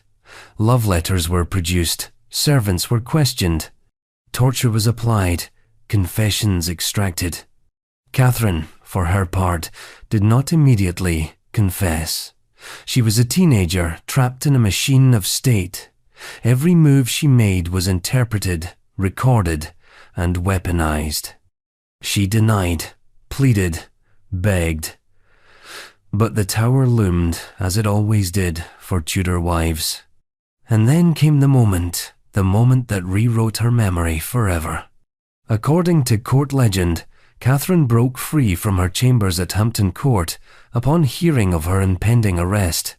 She ran down the gallery, screaming for Henry, who was praying in the chapel. She banged on the doors, crying out for mercy, for love, for attention, anything. Guards seized her before she could reach him. He never saw her, never spoke to her again. Now, this story may be apocryphal. It doesn't appear in the most contemporary records, but it appeared quickly afterward, retold in letters, poems, and whispers, and like all good stories, it stuck, because it felt true, because it captured the terrifying image of a young queen pleading for her life to a man who had already turned his back. Catherine was confined. Parliament passed a bill making it treason for a queen to conceal a sexual past from the king. Convenient timing. She was stripped of her title and, on the 13th of February, 1542, executed at the Tower of London. She was still a teenager, but she never left Hampton Court. Ask any guide, any night watchman, any tourist who got more than they paid for. They'll tell you about the haunted gallery, the long corridor where Catherine is said to have made her final dash. They'll describe cold spots, sudden sobbing, invisible footsteps. One recurring report tells of a white figure, sometimes running, sometimes kneeling at the chapel door, wailing. The accounts go back centuries. A soldier posted during the Napoleonic Wars reportedly deserted his post after seeing a woman in white vanish through a wall. In the 20th century, tourists fainted. In the 21st, thermal cameras picked up inexplicable heat signatures when no one was there. Is it Catherine? Maybe. Or maybe it's the echo of youth caught in a political meat grinder. A girl forced to be queen, judged by men twice her age, punished for things she couldn't undo. Maybe the gallery is haunted not by her ghost, but by her erasure. A stretch of hallway where history forgot mercy and remembered only scandal. But Hampton Court wasn't finished. Because 461 years later, another spectral figure equally cloaked, equally unexplained, would be caught slamming a door in that very same palace, not by rumour, not by legend, but by a CCTV camera. Hampton Court's 2003 Skeletor. In the age of smartphones and digital everything, most ghosts have the decency to stay blurry, pixelated, ambiguous. But in 2003, Hampton Court Palace, already drenched in centuries of blood, betrayal, and spectral lore, decided to join the modern world in the strangest way possible, with surveillance footage. The palace had recently upgraded its security system. New CCTV cameras were installed along key corridors, including the exhibition spaces where priceless Tudor-era artifacts were displayed. For a place like Hampton Court, England's grandest surviving Tudor palace, with a backlog of royal drama that reads like a Shakespearean fever dream, security was essential. And then, on 3 separate days in October, something strange happened. The heavy fire doors near the exhibition space, massive oak panels weighing enough to challenge the shoulders of a rugby team, flew open, not once, but multiple times, with no one nearby. The first 2 incidents were noted with raised eyebrows. Staff assumed it was wind, a draft, some odd quirk of the ancient building's respiratory system. But the third day, the 23rd of October, gave them a gift no one had asked for: clear, colour, security footage. It showed the doors swinging open violently, and there, in the frame, stood a figure. A tall, robed figure, broad-shouldered, hooded, dressed in what appeared to be a long, dark gown or cloak. He or it emerged from the side, stepped into the doorway, grasped the edge of the door, and calmly slammed it shut. Pause there. This was not a flash of light, not a fuzzy silhouette. This was a fully visible humanoid figure, with facial features partially visible, dressed in antiquated garb, operating physical objects in a high-security area. When the staff reviewed the footage, they were so unsettled they assumed it was a prank. They interrogated the security team, asked about costumed guides, pulled staffing schedules, checked keycard logs. No one was unaccounted for. No reenactors were in that part of the building. No actors. No visitors. The doors were locked from the inside. No alarms had been triggered. And, crucially, the figure had never been seen by the naked eye. Just by the camera. The press got wind of it quickly. Within days, the figure had earned a nickname, Skeletor. A lazy tabloid-style reference to the villain from He-Man, prompted more by the vague skull-like shape of the figure's face than any real resemblance. Still, the name stuck, because of course it did. Paranormal investigators descended, skeptics rolled their eyes, but the footage was released publicly, and to this day, it remains one of the most viewed royal ghost videos on the internet. Unlike grainy Victorian photographs or ambiguous EVPs, this one felt almost too clear, too staged. And that's what made it all the more eerie. Let's address the obvious theories. Prank? Possibly. But who would have had the motive, access, and skill to execute such a hoax in a UNESCO-recognized heritage site without being caught or coming forward for credit? No one ever claimed responsibility. Costumed staff member? None reported missing or off schedule. None wore robes that matched the figure's clothing. And again, no one in that part of the building at the time. Camera glitch? It would be a strange glitch to fabricate a fully formed human figure with motion-matched actions, especially only once, and only in that frame. Edited footage? The palace released the original security files. Multiple experts analysed the video. No signs of tampering. It was caught simultaneously on separate feeds from different angles. So what was it? The answer, if we can call it that, likely depends on how you feel about ghosts in the first place. But Hampton Court is no stranger to the paranormal. It has long claimed to be among the most haunted buildings in England, with spirits including Catherine Howard screaming in the gallery, Jane Seymour walking near her deathbed, and even a spectral dog.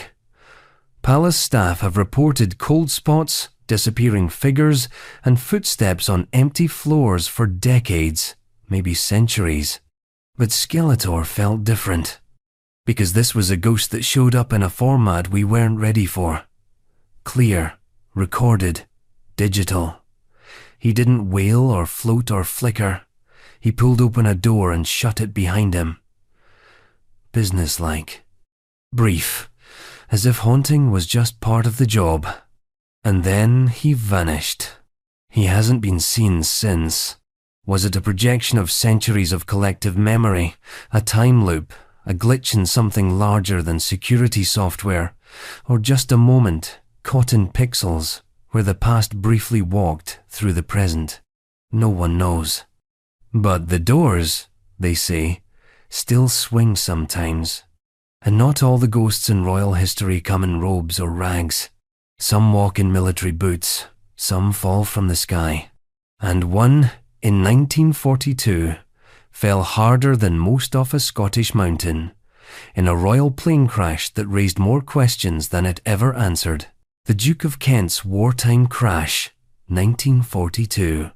He was the first royal to die on active military service in over 500 years, and the only one to do so in a flaming aircraft on the side of a Scottish mountain, under circumstances so confusing, so conveniently classified, and so persistently suspicious that the crash has never been convincingly explained, not to the public, and perhaps not even to the Crown itself. Prince George, Duke of Kent, handsome, charismatic, and youngest son of King George V, died on the 25th of August, 1942, when the military aircraft he was aboard, a short Sunderland flying boat, crashed into Eagles Rock near Dunbeath in Caithness, Scotland. The official version is short and unsatisfying. The plane was en route from Invergordon to Iceland on a morale-boosting mission, veered off course in poor weather, and struck the hillside in a tragic accident. 10 of the 14 men on board died, among them the Duke. But as with so many royal tragedies, it's not the facts that haunt, it's the absences, the edits, the silences that follow too closely on the heels of official statements. To begin with, the crash shouldn't have happened. The short Sunderland was a reliable aircraft. The flight path was well known and the crew experienced. The weather, while foggy, wasn't especially dangerous. More curiously, the plane was nearly 20 miles off course when it crashed, heading inland into the Highlands instead of out to sea. Why? Some have suggested pilot error, but the pilot, Flight Lieutenant Frank Goyen, was seasoned and familiar with the route. Others claimed a navigational failure. Yet, no mechanical fault was ever documented in detail, and the wreckage was heavily guarded almost immediately by both the RAF and other unnamed officials. Even decades later, when researchers requested full access to crash files under the Freedom of Information Act, key documents remained sealed. Then there's the matter of the passengers. The initial reports were inconsistent. Some mentioned 13 people on board, others said 14. The official casualty list changed multiple times. At one point, rumours swirled of a 15th unaccounted-for man, a mystery passenger, who may have survived and vanished into thin air. The RAF denied this, of course, but inconsistencies remained. More controversially, the Duke's body was reportedly found some distance from the wreckage, prompting theories that he might have attempted to parachute out or had been moved post-crash. One eyewitness, decades later, claimed to have seen the prince's body sitting upright in a separate location. That account was never verified, but it fed into the growing list of suspicions that this was no ordinary accident. And then there's the question of why the Duke was on that flight at all. At the time, Prince George held a ceremonial role in the RAF, but he was not a frontline commander, nor an essential figure in the war effort. His journey to Iceland was largely symbolic, a morale mission. So why was he flying in a Sunderland aircraft typically used for maritime patrols? And why was the route so unusual? Some theories veer into the dramatic. One claims the Duke was on a secret diplomatic mission to broker early peace negotiations with Nazi Germany, possibly through neutral Sweden. That's a stretch, but it reflects real fears in the early 1942 that factions within Britain's elite might have sought a negotiated end to the war. Prince George, who had ties to European royalty and sympathies with some pre-war appeasement circles, was a plausible courier, at least in the fevered minds of post-war conspiracy theorists. Another theory links the crash to the Duke's allegedly turbulent personal life. Before the war, he was known for scandal rumours of drug use, affairs, both heterosexual and not, and friendships with disreputable figures. Could someone have wanted him quieted? Again, there is no proof, but the royal family's posthumous portrayal of George has been notably sanitized. The discrepancies, some argue, were not in the crash, but in the curated silence that followed. Officially, it was an accident. And perhaps it was. Planes crash, weather shifts, tragedy happens. But the Duke's death sits in that peculiar twilight zone of royal mysteries, not quite scandal, not quite conspiracy, but never fully settled. He was buried with full honours. His widow, Princess Marina, never publicly questioned the crash. His children, including the future Duke of Kent, grew up in the long shadow of a father who had died serving the crown. The file was closed. But the crash site remains. Eagle's Rock still stands above the cliffs of Caithness, marked now by a memorial cairn. The air is cold, the wind loud, the silence total. Just like the file. And silence has always been the crown's most versatile armour, especially when a monarch's reputation is on the line. But the written word is harder to bury. And when a queen is accused not by rumour, but by her own letters that speak of love, betrayal, and a murdered husband, the silence starts to splinter. Mary, Queen of Scots casket letters. In the middle of a courtroom in 1568, a wooden casket, no bigger than a shoebox, was opened in front of a panel of English commissioners. Inside, a bundle of handwritten letters, love poems, and incriminating notes. They were allegedly written by Mary, Queen of Scots, to her third husband's murderer, letters that, if genuine, meant she had not only betrayed her husband, but actively conspired in his death.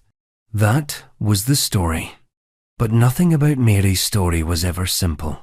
She had once been England's most dangerous queen, not because of what she did, but because of who she was. Mary Stuart was a Catholic with a direct blood claim to the English throne. Born in 1542, she became Queen of Scots as an infant. At 15, she was Queen Consort of France.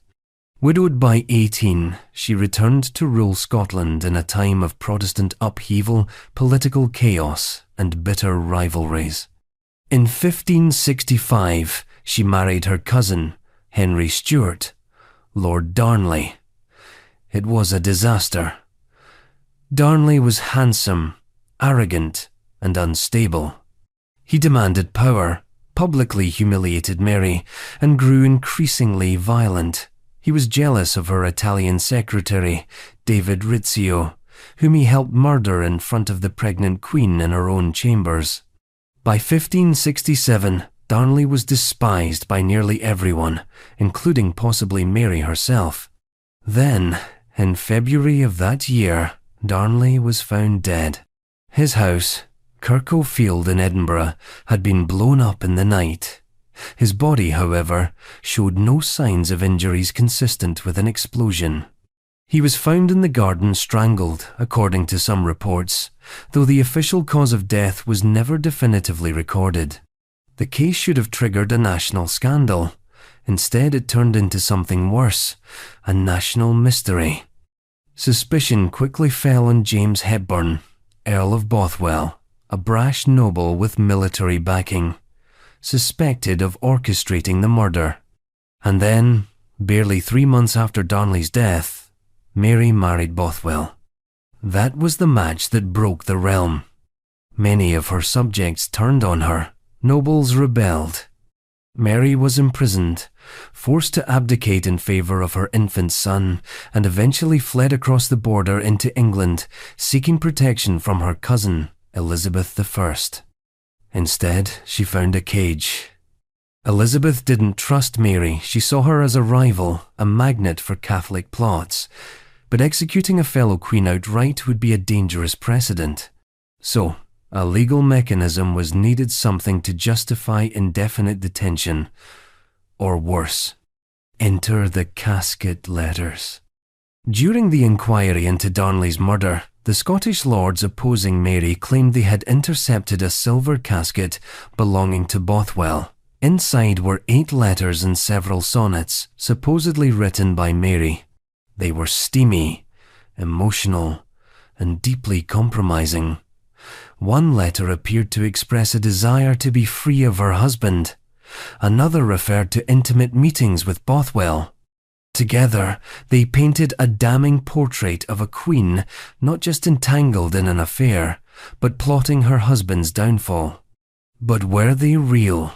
The letters were never shown to Mary. She was not allowed to examine the originals. She denied writing them, called them forgeries, and claimed her enemies had fabricated the entire thing to destroy her politically and morally. And she may have been right. The originals no longer exist. Only translations, copies, and later summaries survive. Scholars have noted significant discrepancies in handwriting, style, and grammar. Some suggest the letters may have been pieced together from authentic writings, edited to change their tone or context. Others argue they were complete inventions. Yet Elizabeth's commissioners didn't formally declare them forgeries. They didn't authenticate them either. In true Tudor fashion, they reached no definitive conclusion. The inquiry was quietly shelved, and Mary remained a prisoner for nearly 19 years. Over time, the letters became legend. They were held up as proof of Mary's guilt, then later reinterpreted as examples of Tudor propaganda. Each generation of historians has found something different in them: romantic tragedy, political conspiracy, or outright forgery. But the effect was lasting. The casket letters poisoned Mary's reputation and gave Elizabeth just enough political cover to keep her cousin locked away. They were never used in a trial. They were never authenticated. But they served their purpose. They silenced a queen not with chains, but with suggestion. Mary was eventually executed in 1587 after being implicated in a separate plot to assassinate Elizabeth. But the questions never stopped. Did she write the letters? Did she love Bothwell? Did she help kill Darnley? Or was she framed by lords who feared her power and used a box of papers to unmake a queen? It's the perfect royal mystery, small enough to be tucked into a casket, big enough to destabilize a throne. But Mary wasn't the only queen to leave behind a medical enigma either. Because the monarch who eventually sent her to the block, Elizabeth I, would die almost 20 years later, with no diagnosis, no autopsy, and no one brave enough to ask why. What killed Elizabeth I? For a queen who defied every expectation, Elizabeth I left her reign with one final, perfectly unsatisfying mystery.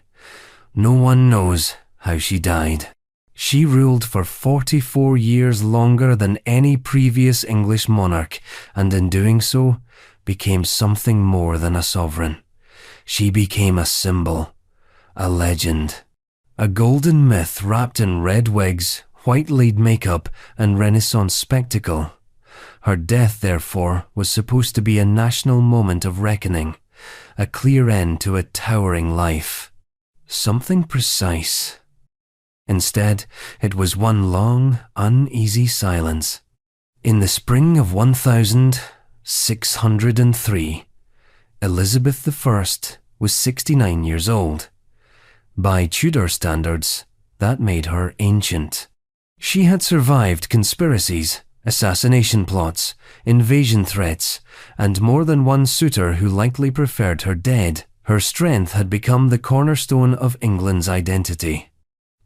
Gloriana, the Virgin Queen, Mother of the Nation. Whatever name they gave her, the assumption remained the same. Elizabeth would endure. But something had shifted. In early March, she fell into a strange melancholy. The court described her as listless. She stopped eating, stopped sleeping, refused to lie down. Instead, she stood for hours, silent and motionless, her fingers working restlessly at her side. When her attendants begged her to rest, she reportedly replied, "Must is not a word to be used to princes."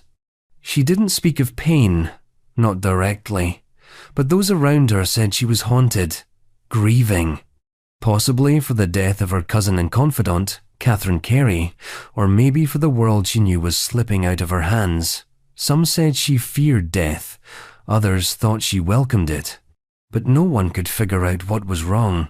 There were no signs of a stroke, no evidence of plague or flu, no visible injuries, just a sovereign queen slowly withdrawing from the world, refusing food, whispering only in fragments, until eventually on the 24th of March she stopped speaking entirely. Sometime before dawn, she died. And here's where the mystery sharpens. No autopsy was ever performed. The cause of death was never officially recorded. For a monarch of Elizabeth's magnitude, this is extraordinary. There was no post-mortem inquiry, no medical documentation, not even a definitive statement from the court physicians. Just a rush to prepare the body for burial and transfer the crown quietly, seamlessly to King James VI of Scotland, her cousin and named successor. Theories filled the vacuum almost immediately. Some claimed she died of pneumonia. She had been exposed to cold drafts while standing sleepless for days. Others suggested blood poisoning from years of using white lead-based cosmetics, common in the era but toxic over time. Her famously pale complexion may have been not style, but symptom. Another theory, Elizabeth had throat cancer. One observer noted swelling on the side of her neck during her final days, which would align with certain types of tumor, but this is speculative. There was no examination, no biopsy, no modern diagnostic tools, just guesswork. More romantically, some believed she simply died of a broken heart. It's tempting to view her last weeks as the unraveling of an identity carefully constructed over decades. Elizabeth had outlived her friends, her enemies, her siblings, and even the Tudor dynasty itself. She left no heir, no husband, no legacy she could point to in flesh and blood, and she had long equated her own body with the state. The Queen was the kingdom. So when her strength left her, perhaps she saw no separation between personal death and national transformation. She resisted sleep not because she feared dying, but because she feared what would happen to England once she did. There's also the matter of her privacy. Elizabeth was famously guarded about her body. She hated doctors, refused examinations, avoided procedures. Even in her final days, she refused to allow a thorough physical inspection. She had spent her life carefully crafting a royal image, one of immortality, divine authority, and female strength, and she wasn't about to let anyone poke holes in it, not even as it decayed. And so the last mystery of Elizabeth I isn't how she ruled, it's how she disappeared. Slowly, stubbornly, and without explanation. A queen who turned silence into power, right up to the moment when that silence became eternal. Her funeral was massive. A state ceremony of black horses, tolling bells, and weeping crowds. But even then, no one could say precisely what had taken her. She left behind no clear diagnosis, no children, no direct heir of her body, just the end of a dynasty and a nation entering uncharted waters. And if Elizabeth died with her secrets still sealed inside her, she wasn't the only monarch whose body concealed more questions than answers. Because years before her time, there was another king, one whose mind unraveled in public, whose courtiers feared his moods more than any foreign threat, and whose illness, to this day, defies medical certainty. The madness of George III. He was the king who lost America, yes, but far more mysteriously, he was the king who lost himself. George III reigned over Britain for nearly 6 decades, one of the longest reigns in the country's history. But among the coronations, wars, reforms, and colonies, one shadow loomed larger than all: his mental collapse. Or, more precisely, the long, slow unraveling of a mind that once held an empire and then couldn't even hold a conversation. It wasn't always this way. When George ascended the throne in 1760, he was young, devout, and by Hanoverian standards, shockingly normal. He married only once, loved his wife, and avoided the sort of flamboyant scandal that had characterized his forebears. He was nicknamed Farmer George for his interest in agriculture, and though the moniker was meant to mock him, it spoke to a quieter, more grounded monarch than many expected. But beneath that steadiness was something less predictable. The first major episode came in 1788. It began, as these things often do, with subtle changes in insomnia, restlessness, rapid speech. But within weeks, the king's behaviour had spiralled. He would talk for hours without stopping, repeating himself, jumping from topic to topic. His handwriting deteriorated. His temper flared. He became convinced of odd delusions, including talking to people who weren't there and believing he could speak without opening his mouth. At one point, he reportedly talked for over 50 hours straight. His courtiers were horrified.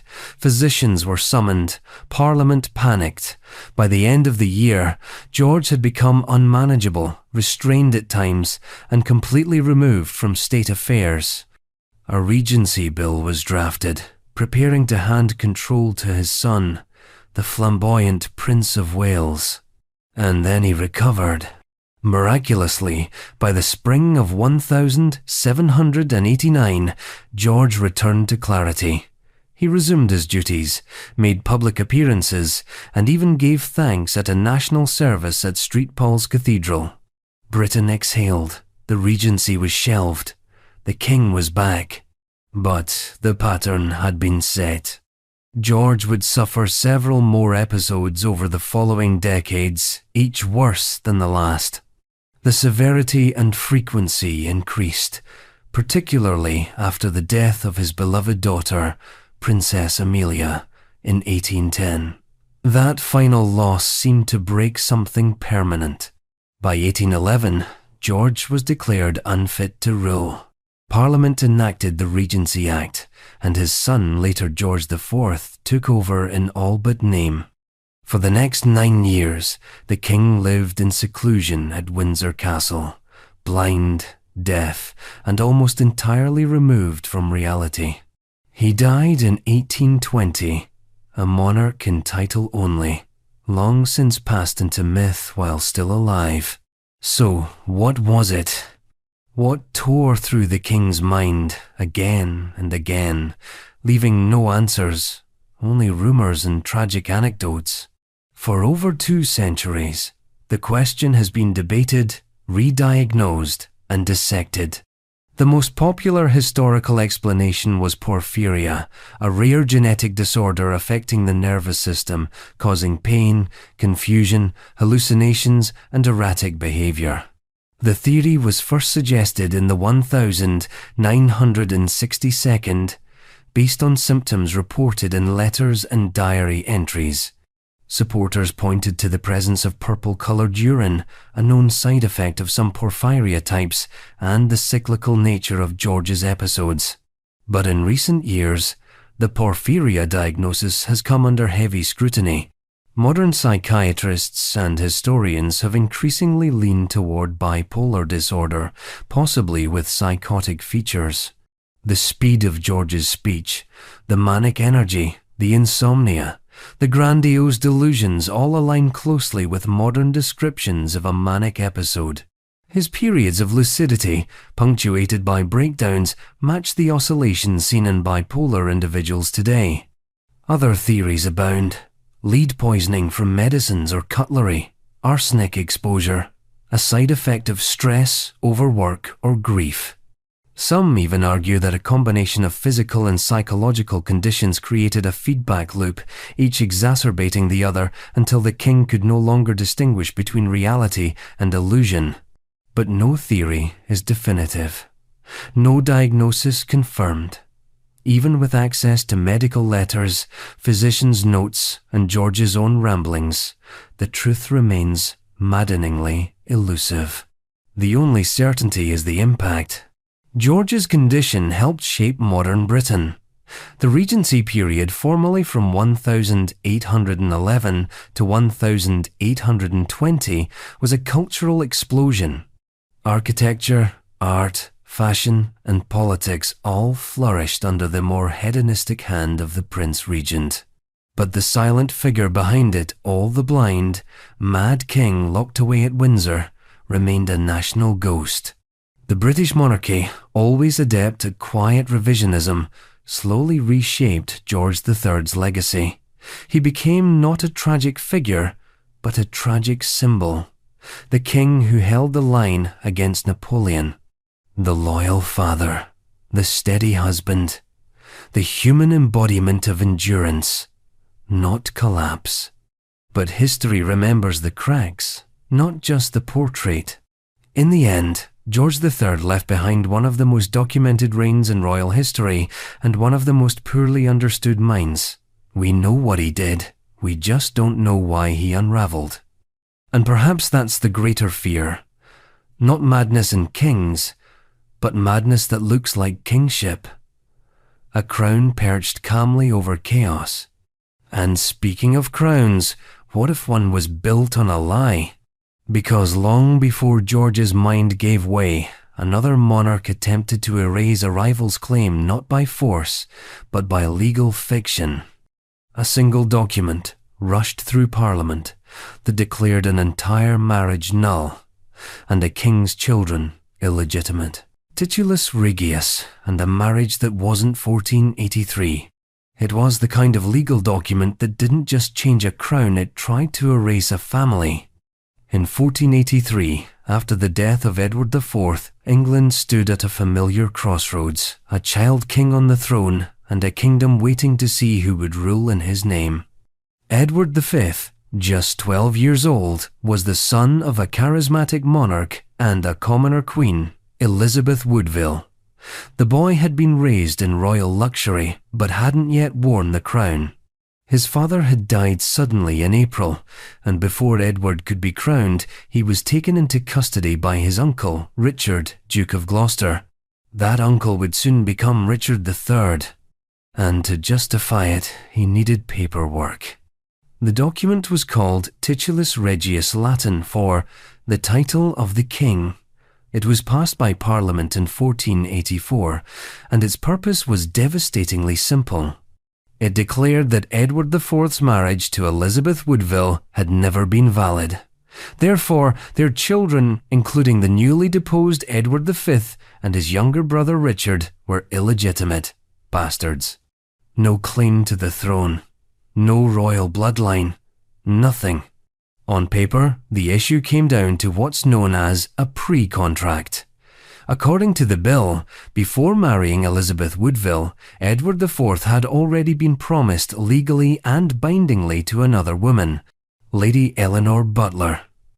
Under canon law, that pre-contract would have made the later marriage invalid, which meant the children of that union were, in the eyes of both church and state, born out of wedlock.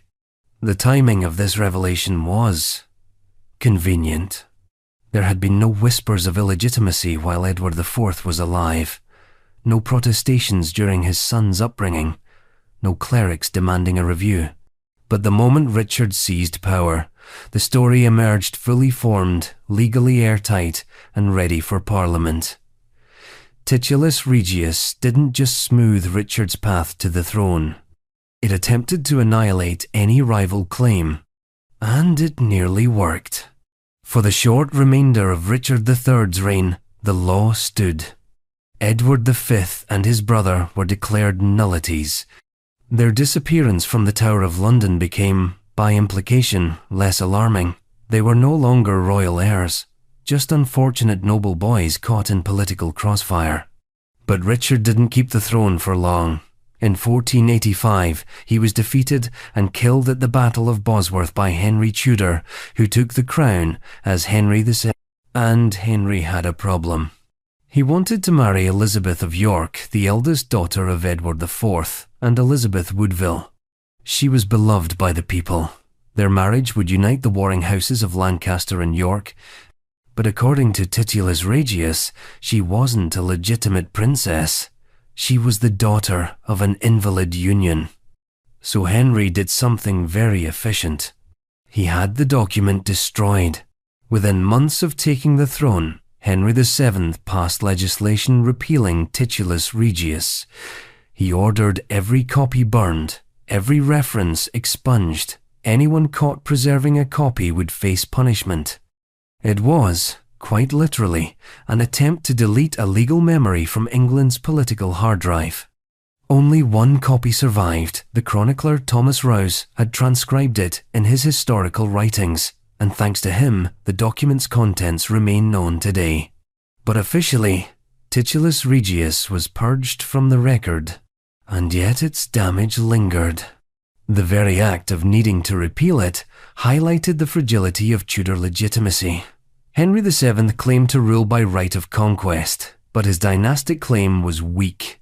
He needed his wife's bloodline to reinforce his own, and Titulus Regius had cast that bloodline into shadow. More broadly, the document remains one of the most brazen legal maneuvers in English royal history. It didn't challenge a rival claim, it erased it. It took a reigning king's children and declared them null, rewriting family history to suit political ambition. And perhaps most chillingly, it worked. At least in the short term. Richard III wore the crown. The princes disappeared. The truth was obscured. But in time, the act became a symbol of how vulnerable royal legitimacy really is. It's not forged in blood alone, but in documents, oaths, ceremonies, and when necessary, legal sleight of hand. Kings don't just fight with swords, they fight with parchment. Centuries later, Richard III would become a figure of deep historical revision, a villain to some, a misunderstood reformer to others. But no amount of PR could scrub the fact that he used a parliamentary act to declare his own nephews illegitimate. And it didn't end the mystery. Because even if Richard's claim held in law, the hearts of the people still belonged to those vanished boys, and their fate, sealed by silence and scandal, would echo endlessly in stone corridors and royal records. In fact, one of them, Edward V, may have left behind a strange trace, not in a grave, not in a letter, but in someone else's will. A small, overlooked bequest that decades later raised a bigger question. What happened to the prince's chain? Edward V's chain in a stranger's will, new lead. In the story of the princes in the tower, those two vanished sons of Edward IV, almost every trail ends in shadow. The boys were seen entering the tower in 1483. They were never seen again. Their fate remains one of the coldest cases in royal history. And yet, sometimes, something odd surfaces, a tiny ember in the ashes that makes the mystery flare to life again. One such ember appeared not in a dungeon or a royal chamber, but in the pages of a will written by a man with no known royal blood, no palace connection, and no official business with the princes at all. The man's name was John Green. The century, the 16th. The object, a gold chain. In his will, John Green left instructions for the care of a piece of jewellery he described as having belonged to Edward V. Yes, that Edward V, the boy king, the vanished heir, the royal child who disappeared into legend before he ever wore the crown. Green's will was not grand. He was no nobleman. He belonged to the gentry, respectable but not powerful. Yet he claimed to possess a royal heirloom of unspeakable weight, not in its gold content, but in its implication. The bequest was subtle, the language nonchalant, a line buried among more practical concerns: debts, land, livestock. But there it was, plain as ink, a chain that had once belonged to Edward V. No explanation of how it came into his hands, no origin story. Just a statement, cool, certain, impossible to ignore. Historians nearly did. For centuries, the will was catalogued and forgotten, one of thousands in the legal archives of England. It wasn't until modern scholars began combing through Tudor-era records with new digital tools that the entry resurfaced, and when it did, it landed with a dull, delayed thud. Because if the chain really did belong to Edward V, it meant one of two things. Either John Green was lying, or Edward V lived longer than history admits. But let's unpack both sides. Could Green have fabricated the claim? Certainly. By the 16th century, the story of the lost princes had already become part of English folklore. Saying you owned a piece of them, especially an object like a chain, which carried royal symbolism, might lend a certain mystique to your estate. Maybe it was a misattribution passed down through generations. Maybe someone in Green's family bought the chain from a merchant who spun a tale. Or maybe the object merely resembled one thought to have been the prince's, and Green, for reasons unknown, attached a grander story to it in his final hours. That's the tidy version. But what if the other version is true? What if the chain really did belong to Edward V? And what if Green had inherited or been entrusted with it, quietly, discreetly, as one might hide a burning piece of evidence? Could Green have been connected to someone in the tower? A guard? A servant? A sympathizer? Could the chain have been removed from the boy not after his death, but during a secret escape? Here's where things twist further. Records from the late 15th century do name men of the Green family in royal service. One branch, based in Northamptonshire, had dealings with the court under both Richard III and Henry VII. They weren't powerful, but they were present. Close enough, perhaps, to witness or participate in something unofficial. And then there's the curious fact that no royal inventory from the period lists Edward V's personal effects. Unlike other monarchs, or would-be monarchs, no catalogued regalia, no documented jewels, no stored garments. Everything vanished with the boy, except, maybe, this. A single chain, lost in a provincial will. Of course, skeptics argue it proves nothing. That without the object itself, without the chain in question, it's all hearsay. The will exists, yes, but the chain? Gone. Its trail ends with the paper. Still, the strangeness lingers. Because people don't just casually claim to own something that belonged to a missing king. Not in legal documents.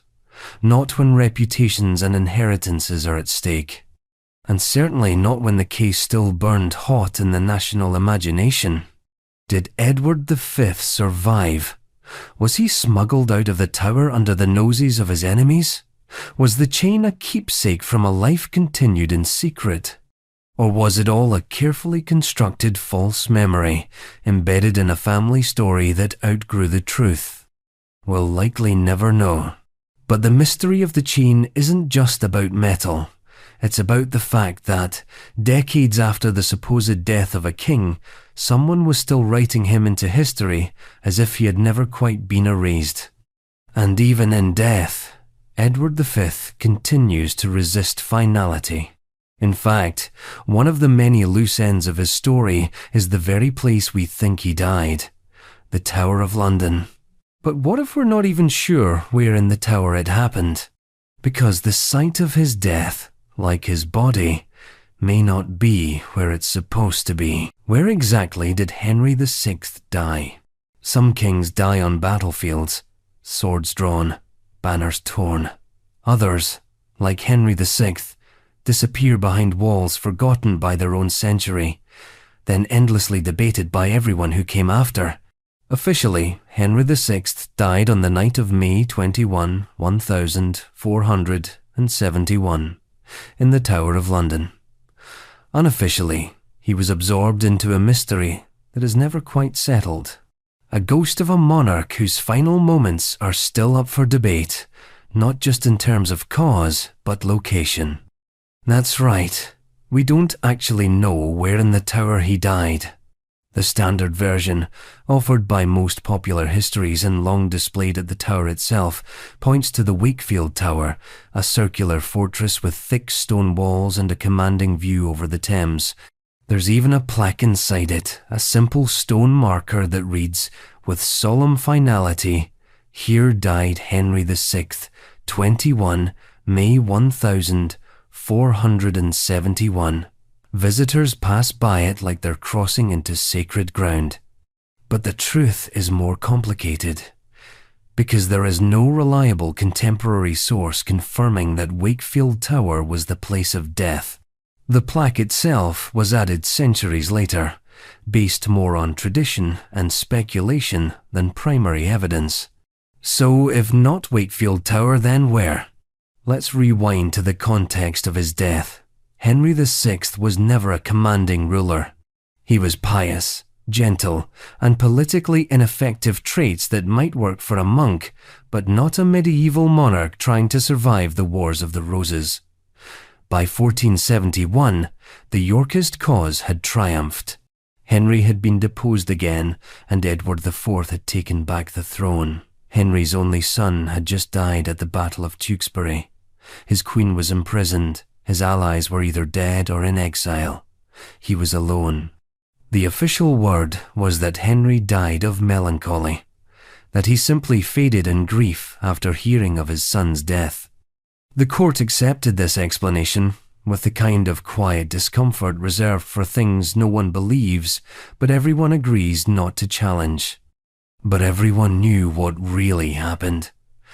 Or at least, what they thought really happened. The strongest suspicion, both then and now, is that Henry was executed quietly, possibly on Edward IV's orders, to eliminate any further Lancastrian threat. His death occurred just after the Yorkist victory and Edward's recoronation. The timing is precise, too precise. It was the last loose end to tie, and that's where the location becomes important. If Henry was murdered, as so many believe, then the room matters. The layout, the isolation, the proximity to his jailers. Wakefield Tower is certainly dramatic. But other locations inside the tower complex were in use at the time as royal apartments, including the Lanthorn Tower and the Bloody Tower, then simply part of the inner ward. One alternative theory suggests he died or was killed in the chapel of Street John, which sits atop the White Tower. It would have offered isolation, yes, but also symbolism, a sacred space, a final dark mercy. Yet another theory, less poetic and more logistical, points to the Garden Tower buildings, long since destroyed, where records suggest Henry may have been housed at the time. These buildings, used for lodging high-status prisoners, were away from the main gate, more easily guarded, and less ceremonially significant. Adding to the confusion, the tower has been rebuilt and renovated so many times in the last 500 years that almost none of its medieval floor plan remains untouched. Entire buildings are gone, staircases moved, names changed. Wakefield Tower might have referred to something different altogether in the 15th century. And there's this. No autopsy was conducted. No records of burial preparation survive. No eyewitness account describes the room, the body, or the moment. Henry's remains were later transferred to Windsor Castle, buried quietly in St. George's Chapel. His tomb is there today, simple, somewhat ignored, easy to miss in the shadow of louder monarchs. But absence speaks volumes. The ambiguity of where he died mirrors the ambiguity of his life. Henry VI never fully occupied his own throne, his own power, or even his own historical identity. He was a king in name, but rarely in control. His death, like his reign, feels more like something that happened to him than something he did. And that may be why the Tower resists telling the full story. Because Henry didn't die with a sword in his hand, or a speech on his lips. He died somewhere, somehow, in a place designed to protect kings, but better known for destroying them. Maybe in Wakefield, maybe not. Maybe at prayer, maybe not. Maybe with a dagger, maybe with nothing at all. What remains is a question without a room. And speaking of identities hidden in plain sight, what if a king thought dead suddenly reappeared years later, disguised as a commoner, standing before his son? Because according to one very strange 14th century report, that might have happened. Was William le Galais really Edward II, 1338? History likes its kings dead on time, neatly buried, properly mourned, respectfully chronicled, especially the difficult ones. But Edward II was not a tidy king, and his end officially recorded as a murder in Berkeley Castle in 1327 has never quite convinced everyone who reads past the footnotes. Too convenient, too rushed, too quiet. And then, years later, a man appeared on the continent, calling himself William the Welshman William le Galais, claiming, subtly but unmistakably, that he was Edward, the deposed king, the one supposedly long dead. And the most startling part, he was granted an audience with Edward III, his son. Let's rewind. Edward II had never been a strong ruler. He lost key battles in Scotland, favoured unsavoury courtiers, and alienated his barons, most of whom viewed him as ineffective at best, disastrously stubborn at worst. By 1326, Queen Isabella and her lover, Roger Mortimer, had led a successful rebellion, forcing Edward to abdicate in favour of his teenage son. He was taken to Berkeley Castle in Gloucestershire. The new regime didn't want a martyred king on their hands, so they held off on executing him for a while. But by September of 1327, a message went out. Edward II had died. The cause was vague. The event was secretive. No one outside a small circle ever saw the body. The funeral included a closed coffin. The location of the remains was, and remains, contested. And then came the letter. Sometime in the late 1332, a papal notary named Manuele Fieschi sent a letter to Edward III. It claimed that Edward II had not died in 1327, that instead he had escaped from Berkeley Castle with the help of a servant, that he had travelled in disguise to Ireland, then crossed into France, wandered through lands under false names, and was now living quietly in an Italian monastery as a hermit. The Fieschi letter, as it's now known, was detailed, perhaps too detailed. It described secret escape routes, names of accomplices, movements through known and unknown regions. If it was a lie, it was an unusually well-researched one. But what makes this more than just an odd curiosity is what happened in 1338. That year, while travelling through Europe, Edward III, then in the early stages of his wars with France, met a man who called himself William le Galais. William the Welshman. An alias that may as well have come with a wink. This man, according to a contemporary account, claimed to be none other than the former king, his own father, and Edward III listened. He didn't dismiss the man, didn't throw him in chains. He received him, spoke with him. According to some versions, he even provided him with financial support afterward. A grant. A pension for someone claiming to be a royal impostor. That's more than polite. Now, did Edward III believe this man was his father? Historians are divided. It's possible he knew the man was deluded, but showed him mercy. Or maybe he suspected there was some truth in the story, something he couldn't publicly acknowledge, but couldn't quite deny. After all, Mortimer, the man most responsible for Edward II's downfall and alleged death, had been executed for treason in 1330. Isabella had been quietly sidelined. Maybe Edward III had begun to question the narrative he'd inherited. But there's another theory. That William Le Galles was indeed Edward II, that the body buried in 1327 belonged to someone else. That Mortimer and Isabella faked the death, either to avoid killing the king outright or to reduce political risk. That Edward II escaped into exile with a monk's robe and a new name, while his country tried to forget him. It's improbable, and yet not impossible. Edward II had supporters even after his fall. He had resources, and he had a history of slipping away from danger only to resurface inconveniently. The logistics are murky, but not implausible. The emotional stakes are stranger. If William Le Galles really was Edward II, then his meeting with his son 11 years after his supposed death would be one of the most extraordinary royal encounters never officially recorded. But the story doesn't end there.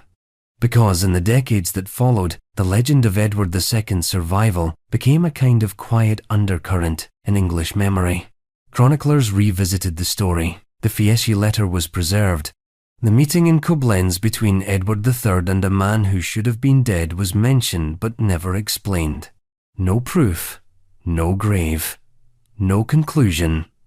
Just the idea of a fallen king who refused to stay buried, a man whose failure as a monarch was legendary, but whose escape, if true, was his one masterstroke. Disappear, reappear, confuse history forever. But even that might not be the strangest part of the story. Because decades later, long after the Tower of London had supposedly answered the riddle of the missing princes with a discovery of bones, another question arose.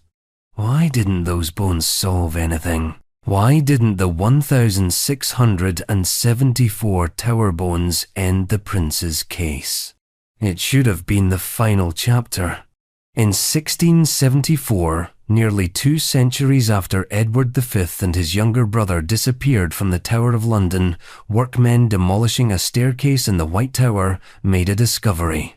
Roughly 10 feet below the stone floor, in a chest buried under rubble and lime, they found bones. Small bones. Human bones. The skeletons of 2 children. They were discovered precisely where no one wanted to find them and exactly where everyone suspected they might be.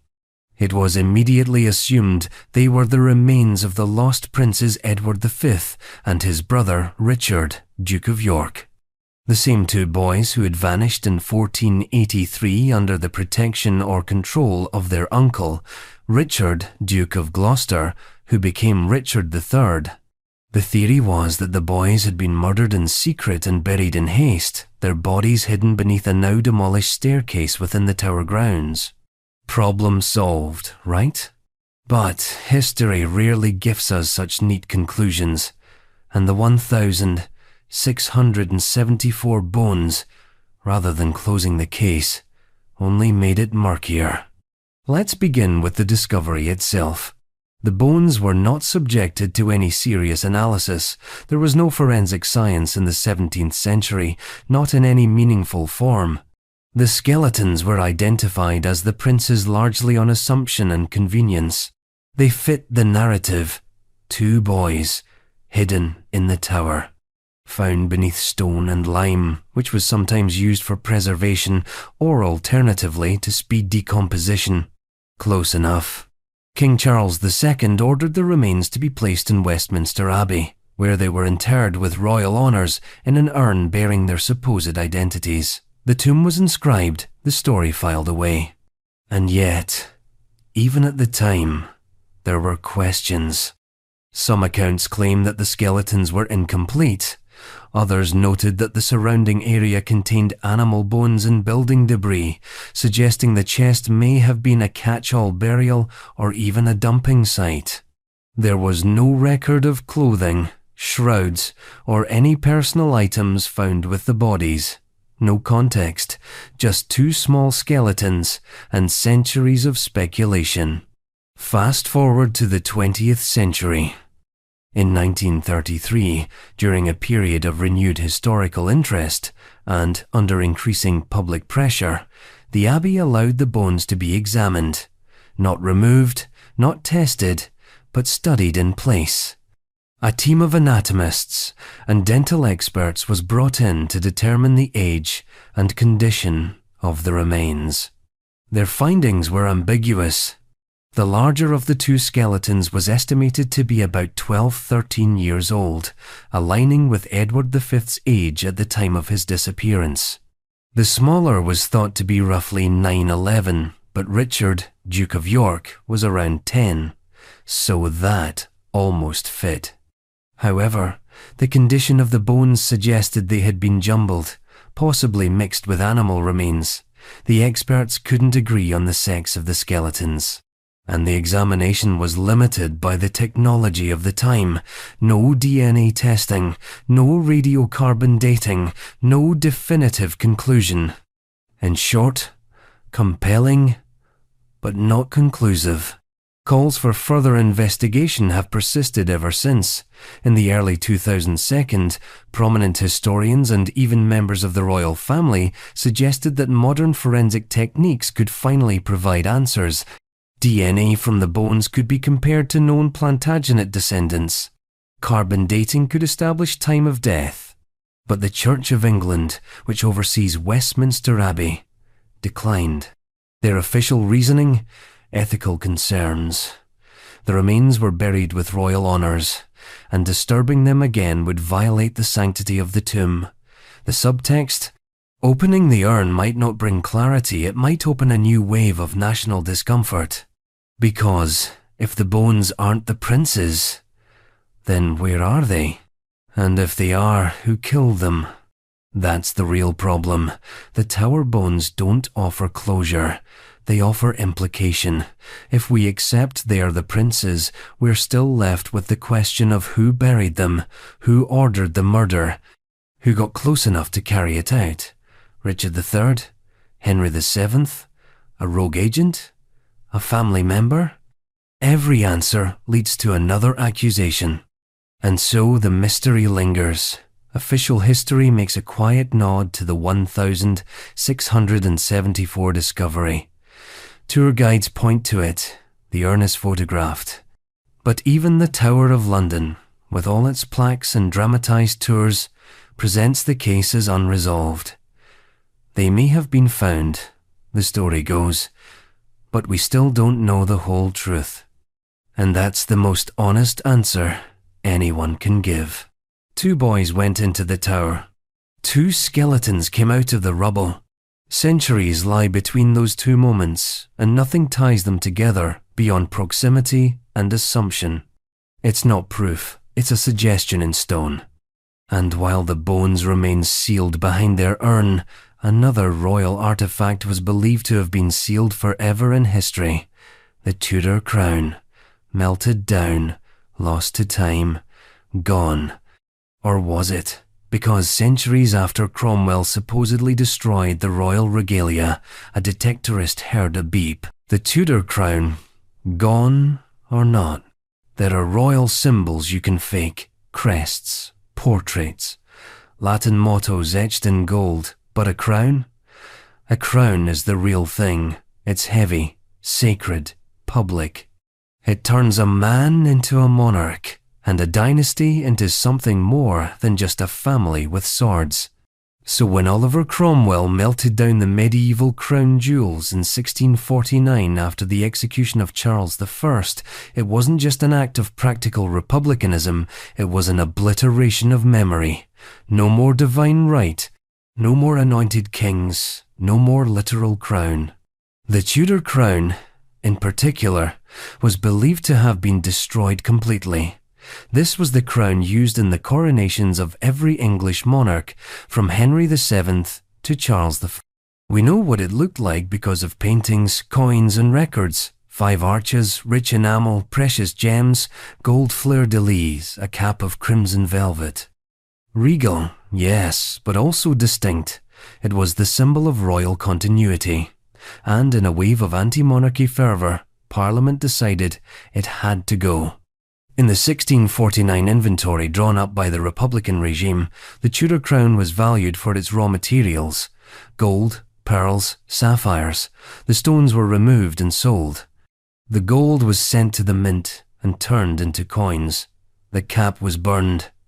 The very idea of monarchy was supposed to be burned with it. And for centuries, that was the accepted story. The crown was lost. Gone. Nothing remained but reproductions and one surviving painting.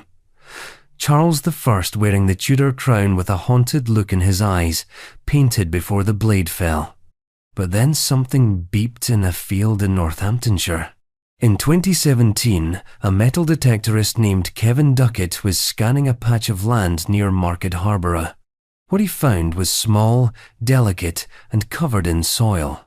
At first glance, it looked like part of a brooch. But after cleaning it and showing it to experts, the object turned out to be something extraordinary.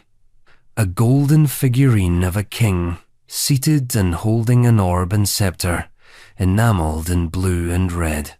It was one of the figures from the lost Tudor crown, and suddenly the narrative of complete destruction was complicated. Experts at the British Museum and other institutions examined the figurine. It matched descriptions and illustrations from historical records. The styling was consistent with 16th century regalia, right down to the facial details. The figure likely sat on one of the crown's fleur-de-lis ornaments, part of the original decoration that had once symbolized England's authority over France. But how did it survive? There are theories. Maybe the crown was disassembled more sloppily than Cromwell's records admit. Maybe one of the craftsmen pocketed a piece. Or perhaps, during the chaos of the Civil War, someone smuggled out a fragment as a keepsake or an act of defiance. The figurine may have been lost while being transported or hidden, buried either deliberately or by accident. And the location adds intrigue. Market Harborough isn't just random farmland, it lies near the site of the Battle of Naseby, the decisive clash in 1645 between royalists and parliamentarians. It's possible that royal baggage or regalia pieces were moved through this area and hastily concealed. More provocatively, what if more of the crown survived? If one ornament turned up after nearly 400 years, why not others? Could more pieces be buried under layers of dirt and forgetfulness? Could the crown be fragmentary, not gone? Of course, none of this changes the official line. The Tudor crown, as an object, is still considered lost. The British crown jewels currently housed in the Tower of London were created for Charles II after the Restoration. They're gorgeous, but they're replacements, restorations of a tradition, not continuations of the old line. But the 2017 discovery changes something more subtle. It pokes a hole in the story. It reminds us that history's certainties are often built on what hasn't been found yet. The crown was supposed to be obliterated, not because it was gold, but because it meant something. Its destruction was meant to be permanent, but memory isn't always obedient. Sometimes it rusts, sometimes it shatters, but occasionally it's dug up again holding a scepter. That figurine is now in museum custody, waiting for formal identification and exhibition. It hasn't been officially declared part of the Tudor crown, but few serious historians doubt the connection. A missing king's image, found centuries after his kingdom burned, which raises the question, what else is buried?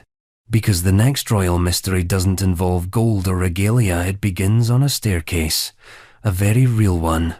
A woman lay dead at the bottom of it in 1560, no crown, no glory. Just a shattered body and a future queen's reputation hanging in the balance. Her name was Amy Robsart. Amy Robsart's fall, 1560. She was found at the bottom of the stairs, neck broken, body twisted, dignity shattered. On the 8th of September, 1560, Amy Robsart, wife of Robert Dudley, the favourite of Queen Elizabeth I, was discovered dead at Cumnor Place in Oxfordshire. No witnesses, no explanation. Just a brief inquest, a suspicious verdict, and a political scandal that never quite unspooled all its knots. Even now, more than 460 years later, the case refuses to settle into a single version of the truth. Amy was 28 years old, married young to Robert Dudley, himself a golden boy of Tudor society. The marriage had been one of noble alliance rather than romance. They were both of high birth, but not quite royal. When Dudley rose in Queen Elizabeth's favour, becoming her master of the horse, close confidant, and suspected paramour, Amy was increasingly left behind, both geographically and emotionally. She lived mostly apart from her husband during his meteoric rise at court, and then, without warning, she died. Her servants found her at the foot of a staircase. Her neck was broken. There were no other wounds, no sign of struggle, and, crucially, no witnesses.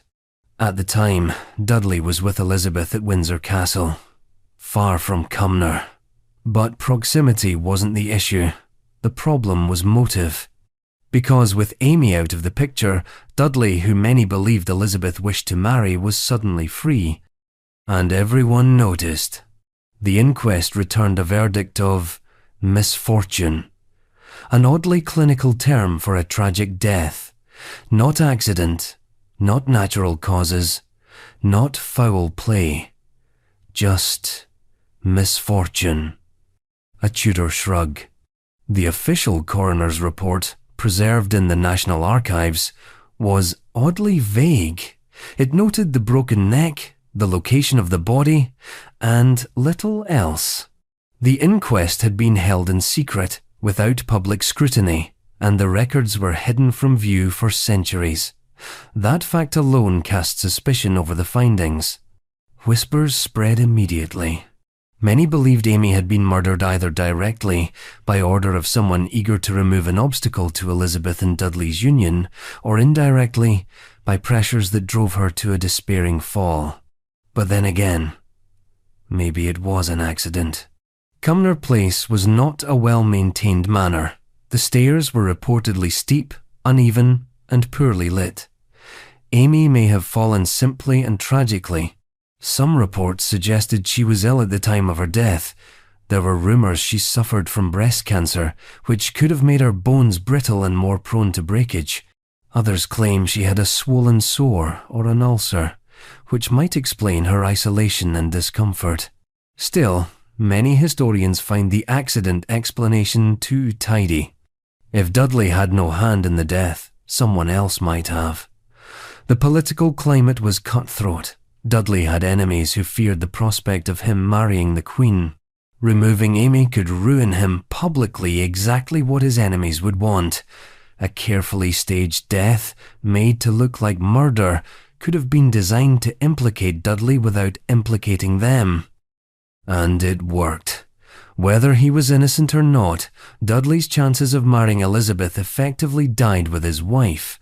The Queen was devastated. Not necessarily by Amy's death, but by the optics. The court gossiped with venomous delight.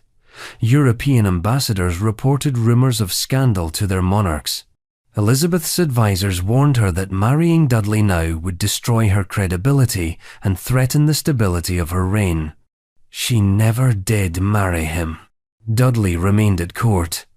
He held power, titles, and a place near the throne, but the marriage never happened. Something in the Queen shifted after Amy's death, a political instinct, perhaps, or a personal hesitation.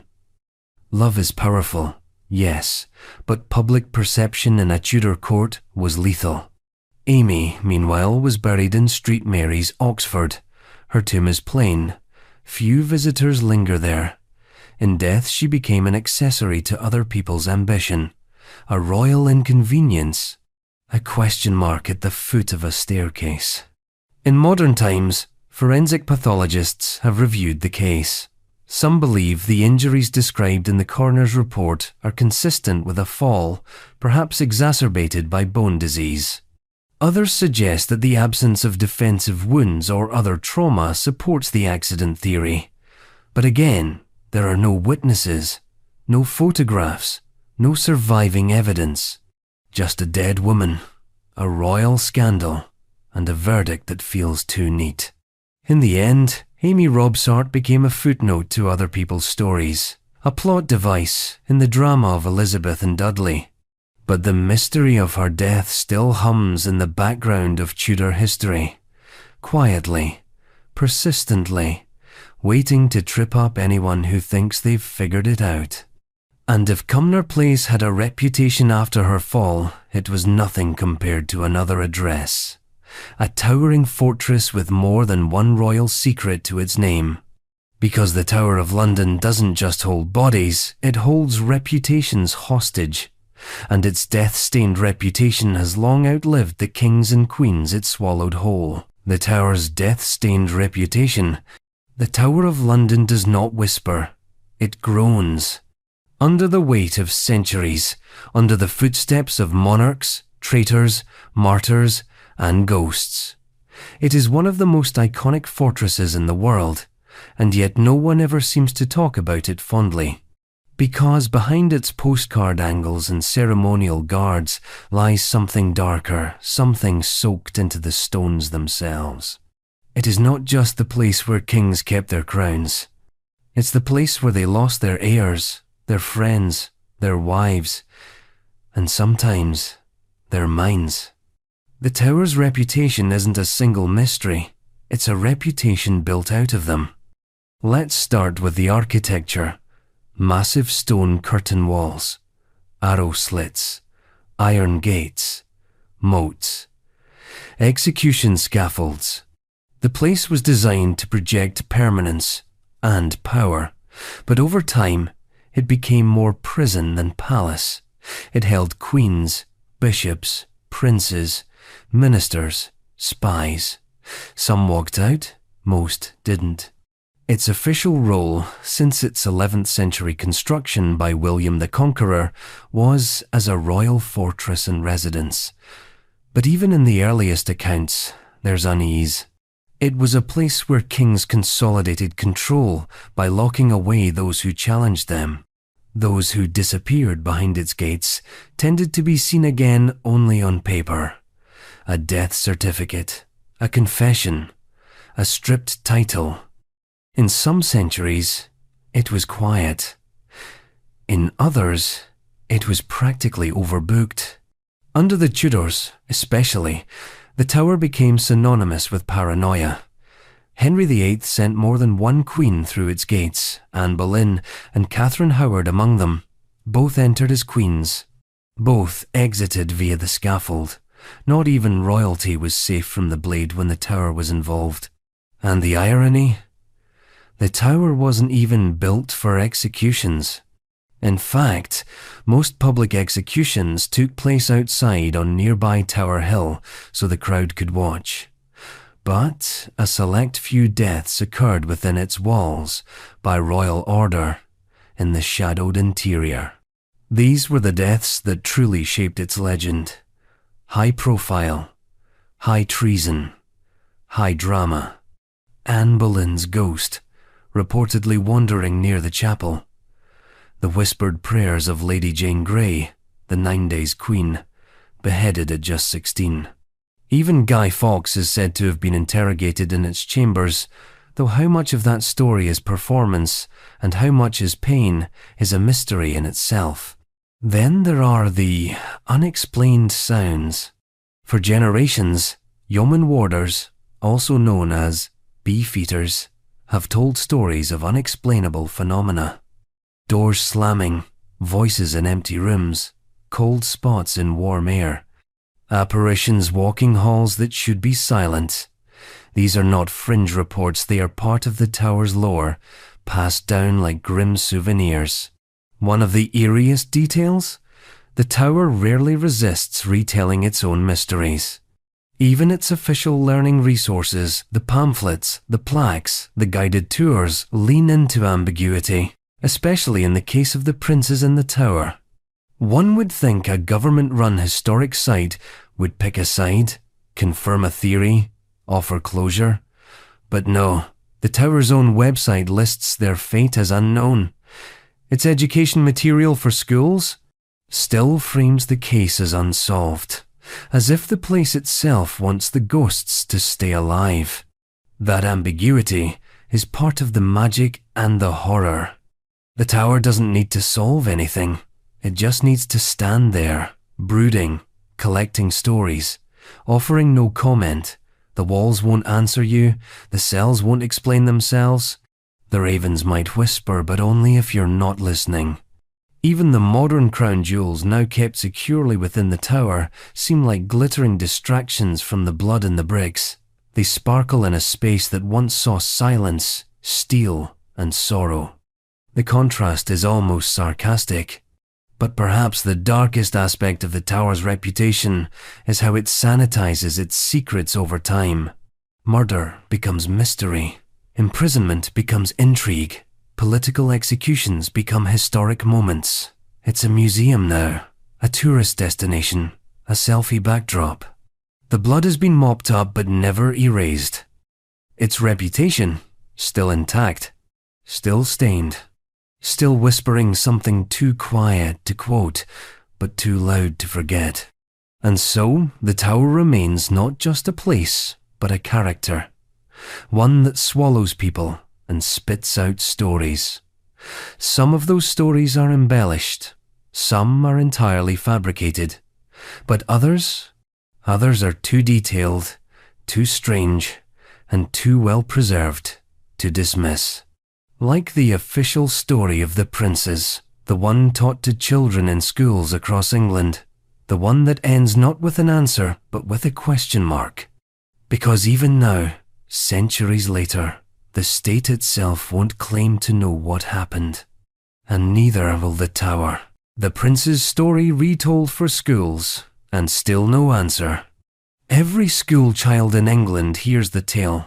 2 young princes, a crown that wasn't quite theirs, a tower that promised safety and delivered silence.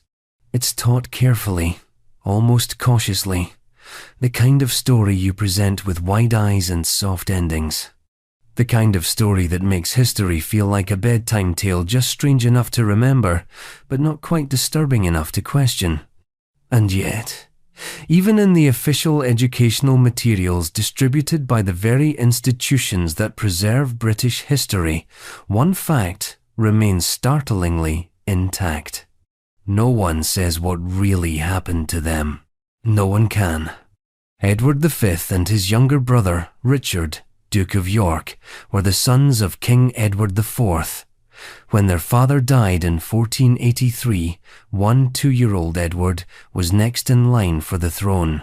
His coronation never happened. Within weeks, his uncle, the calculating, ambitious Richard, Duke of Gloucester, took control of the government, declared the boys illegitimate, and assumed the throne for himself as Richard III. The princes were housed in the Tower of London, ostensibly for their protection. And then nothing. They disappeared from public view by the end of the summer. There were no official announcements, no burials, no funerals, no bodies. The tower swallowed them whole. You'd think, given the centuries of royal record-keeping, the multiple monarchs who followed, and the mountain of Tudor propaganda that eventually crushed Richard III's legacy, the matter would have been clarified. A confession, a recovered body, a set of papers detailing a secret order. But no, we're left with fragments, rumors, conflicting accounts, and, more curiously, a continuing refusal to fill in the blanks. Visit the Tower of London today. Walk the very halls where the boys were held. Read the plaques. Watch the dramatised history displays aimed at school tours and tourists. What you'll find isn't a confident explanation, it's a question dressed up in historical uncertainty. Even the official Princes in the Tower video, developed for schools by historic royal palaces, ends without a resolution. It presents competing theories, lays out motives, describes the possible suspects, Richard III, Henry VII, the Duke of Buckingham, and then stops short. No villain crowned, no cause of death confirmed. The princes simply vanish, as they did in life, replaced by carefully worded ambiguity. Why? Part of the reason is academic honesty. The truth is, we don't know what happened. No definitive evidence has ever emerged. The bones discovered in 1674 may or may not be theirs. No document has surfaced ordering their death. No eyewitness left a reliable account. Richard III died at Bosworth Field in 1485 without publicly addressing the princes, and Henry VII, who would have gained from their deaths just as surely, had no interest in investigating further. Too many questions, too many skeletons, figurative and possibly literal. But there is also something else going on, a hesitation that feels institutional. Because if the princes were murdered, and if it was done for political gain, then it punctures the mythology of monarchy itself. It casts doubt on the idea that royal succession is noble, rightful, or even remotely clean. It turns the narrative of divine right into something more closely resembling a true crime documentary. And that's awkward, especially for institutions charged with preserving royal tradition and educating the public. So instead, the story is told in circles, offered as a mystery, embraced for its lack of resolution. It becomes a lesson not in politics or morality, but in ambiguity. And there's value in that. Teaching children that history is full of gaps, that not every story has a clear ending, that power is often built on silence, that's a lesson far more powerful than a neat timeline or a tidy villain. It's uncomfortable. And it should be, because somewhere, in some long-lost room of the tower, two brothers either died, escaped, or were quietly erased. And the state, centuries later, still chooses to teach their story not as history, but as a question. The final line of the official educational video? We may never know what really happened. That's not failure, that's a feature. The story remains suspended, not just in books or on plaques, but in the very architecture of royal myth. It reminds us that not every crown is earned, not every heir survives, and not every nation tells its full truth. And it's not the only story like that. Because while the case of the princes ends with a disappearance, the next royal mystery begins with bones and ends with doubt. And these bones weren't hidden, they were buried with honours. But what if they're not who we think they are? We are going back to the tower, to a chest under a staircase, to bones reburied, with questions still screaming from the silence.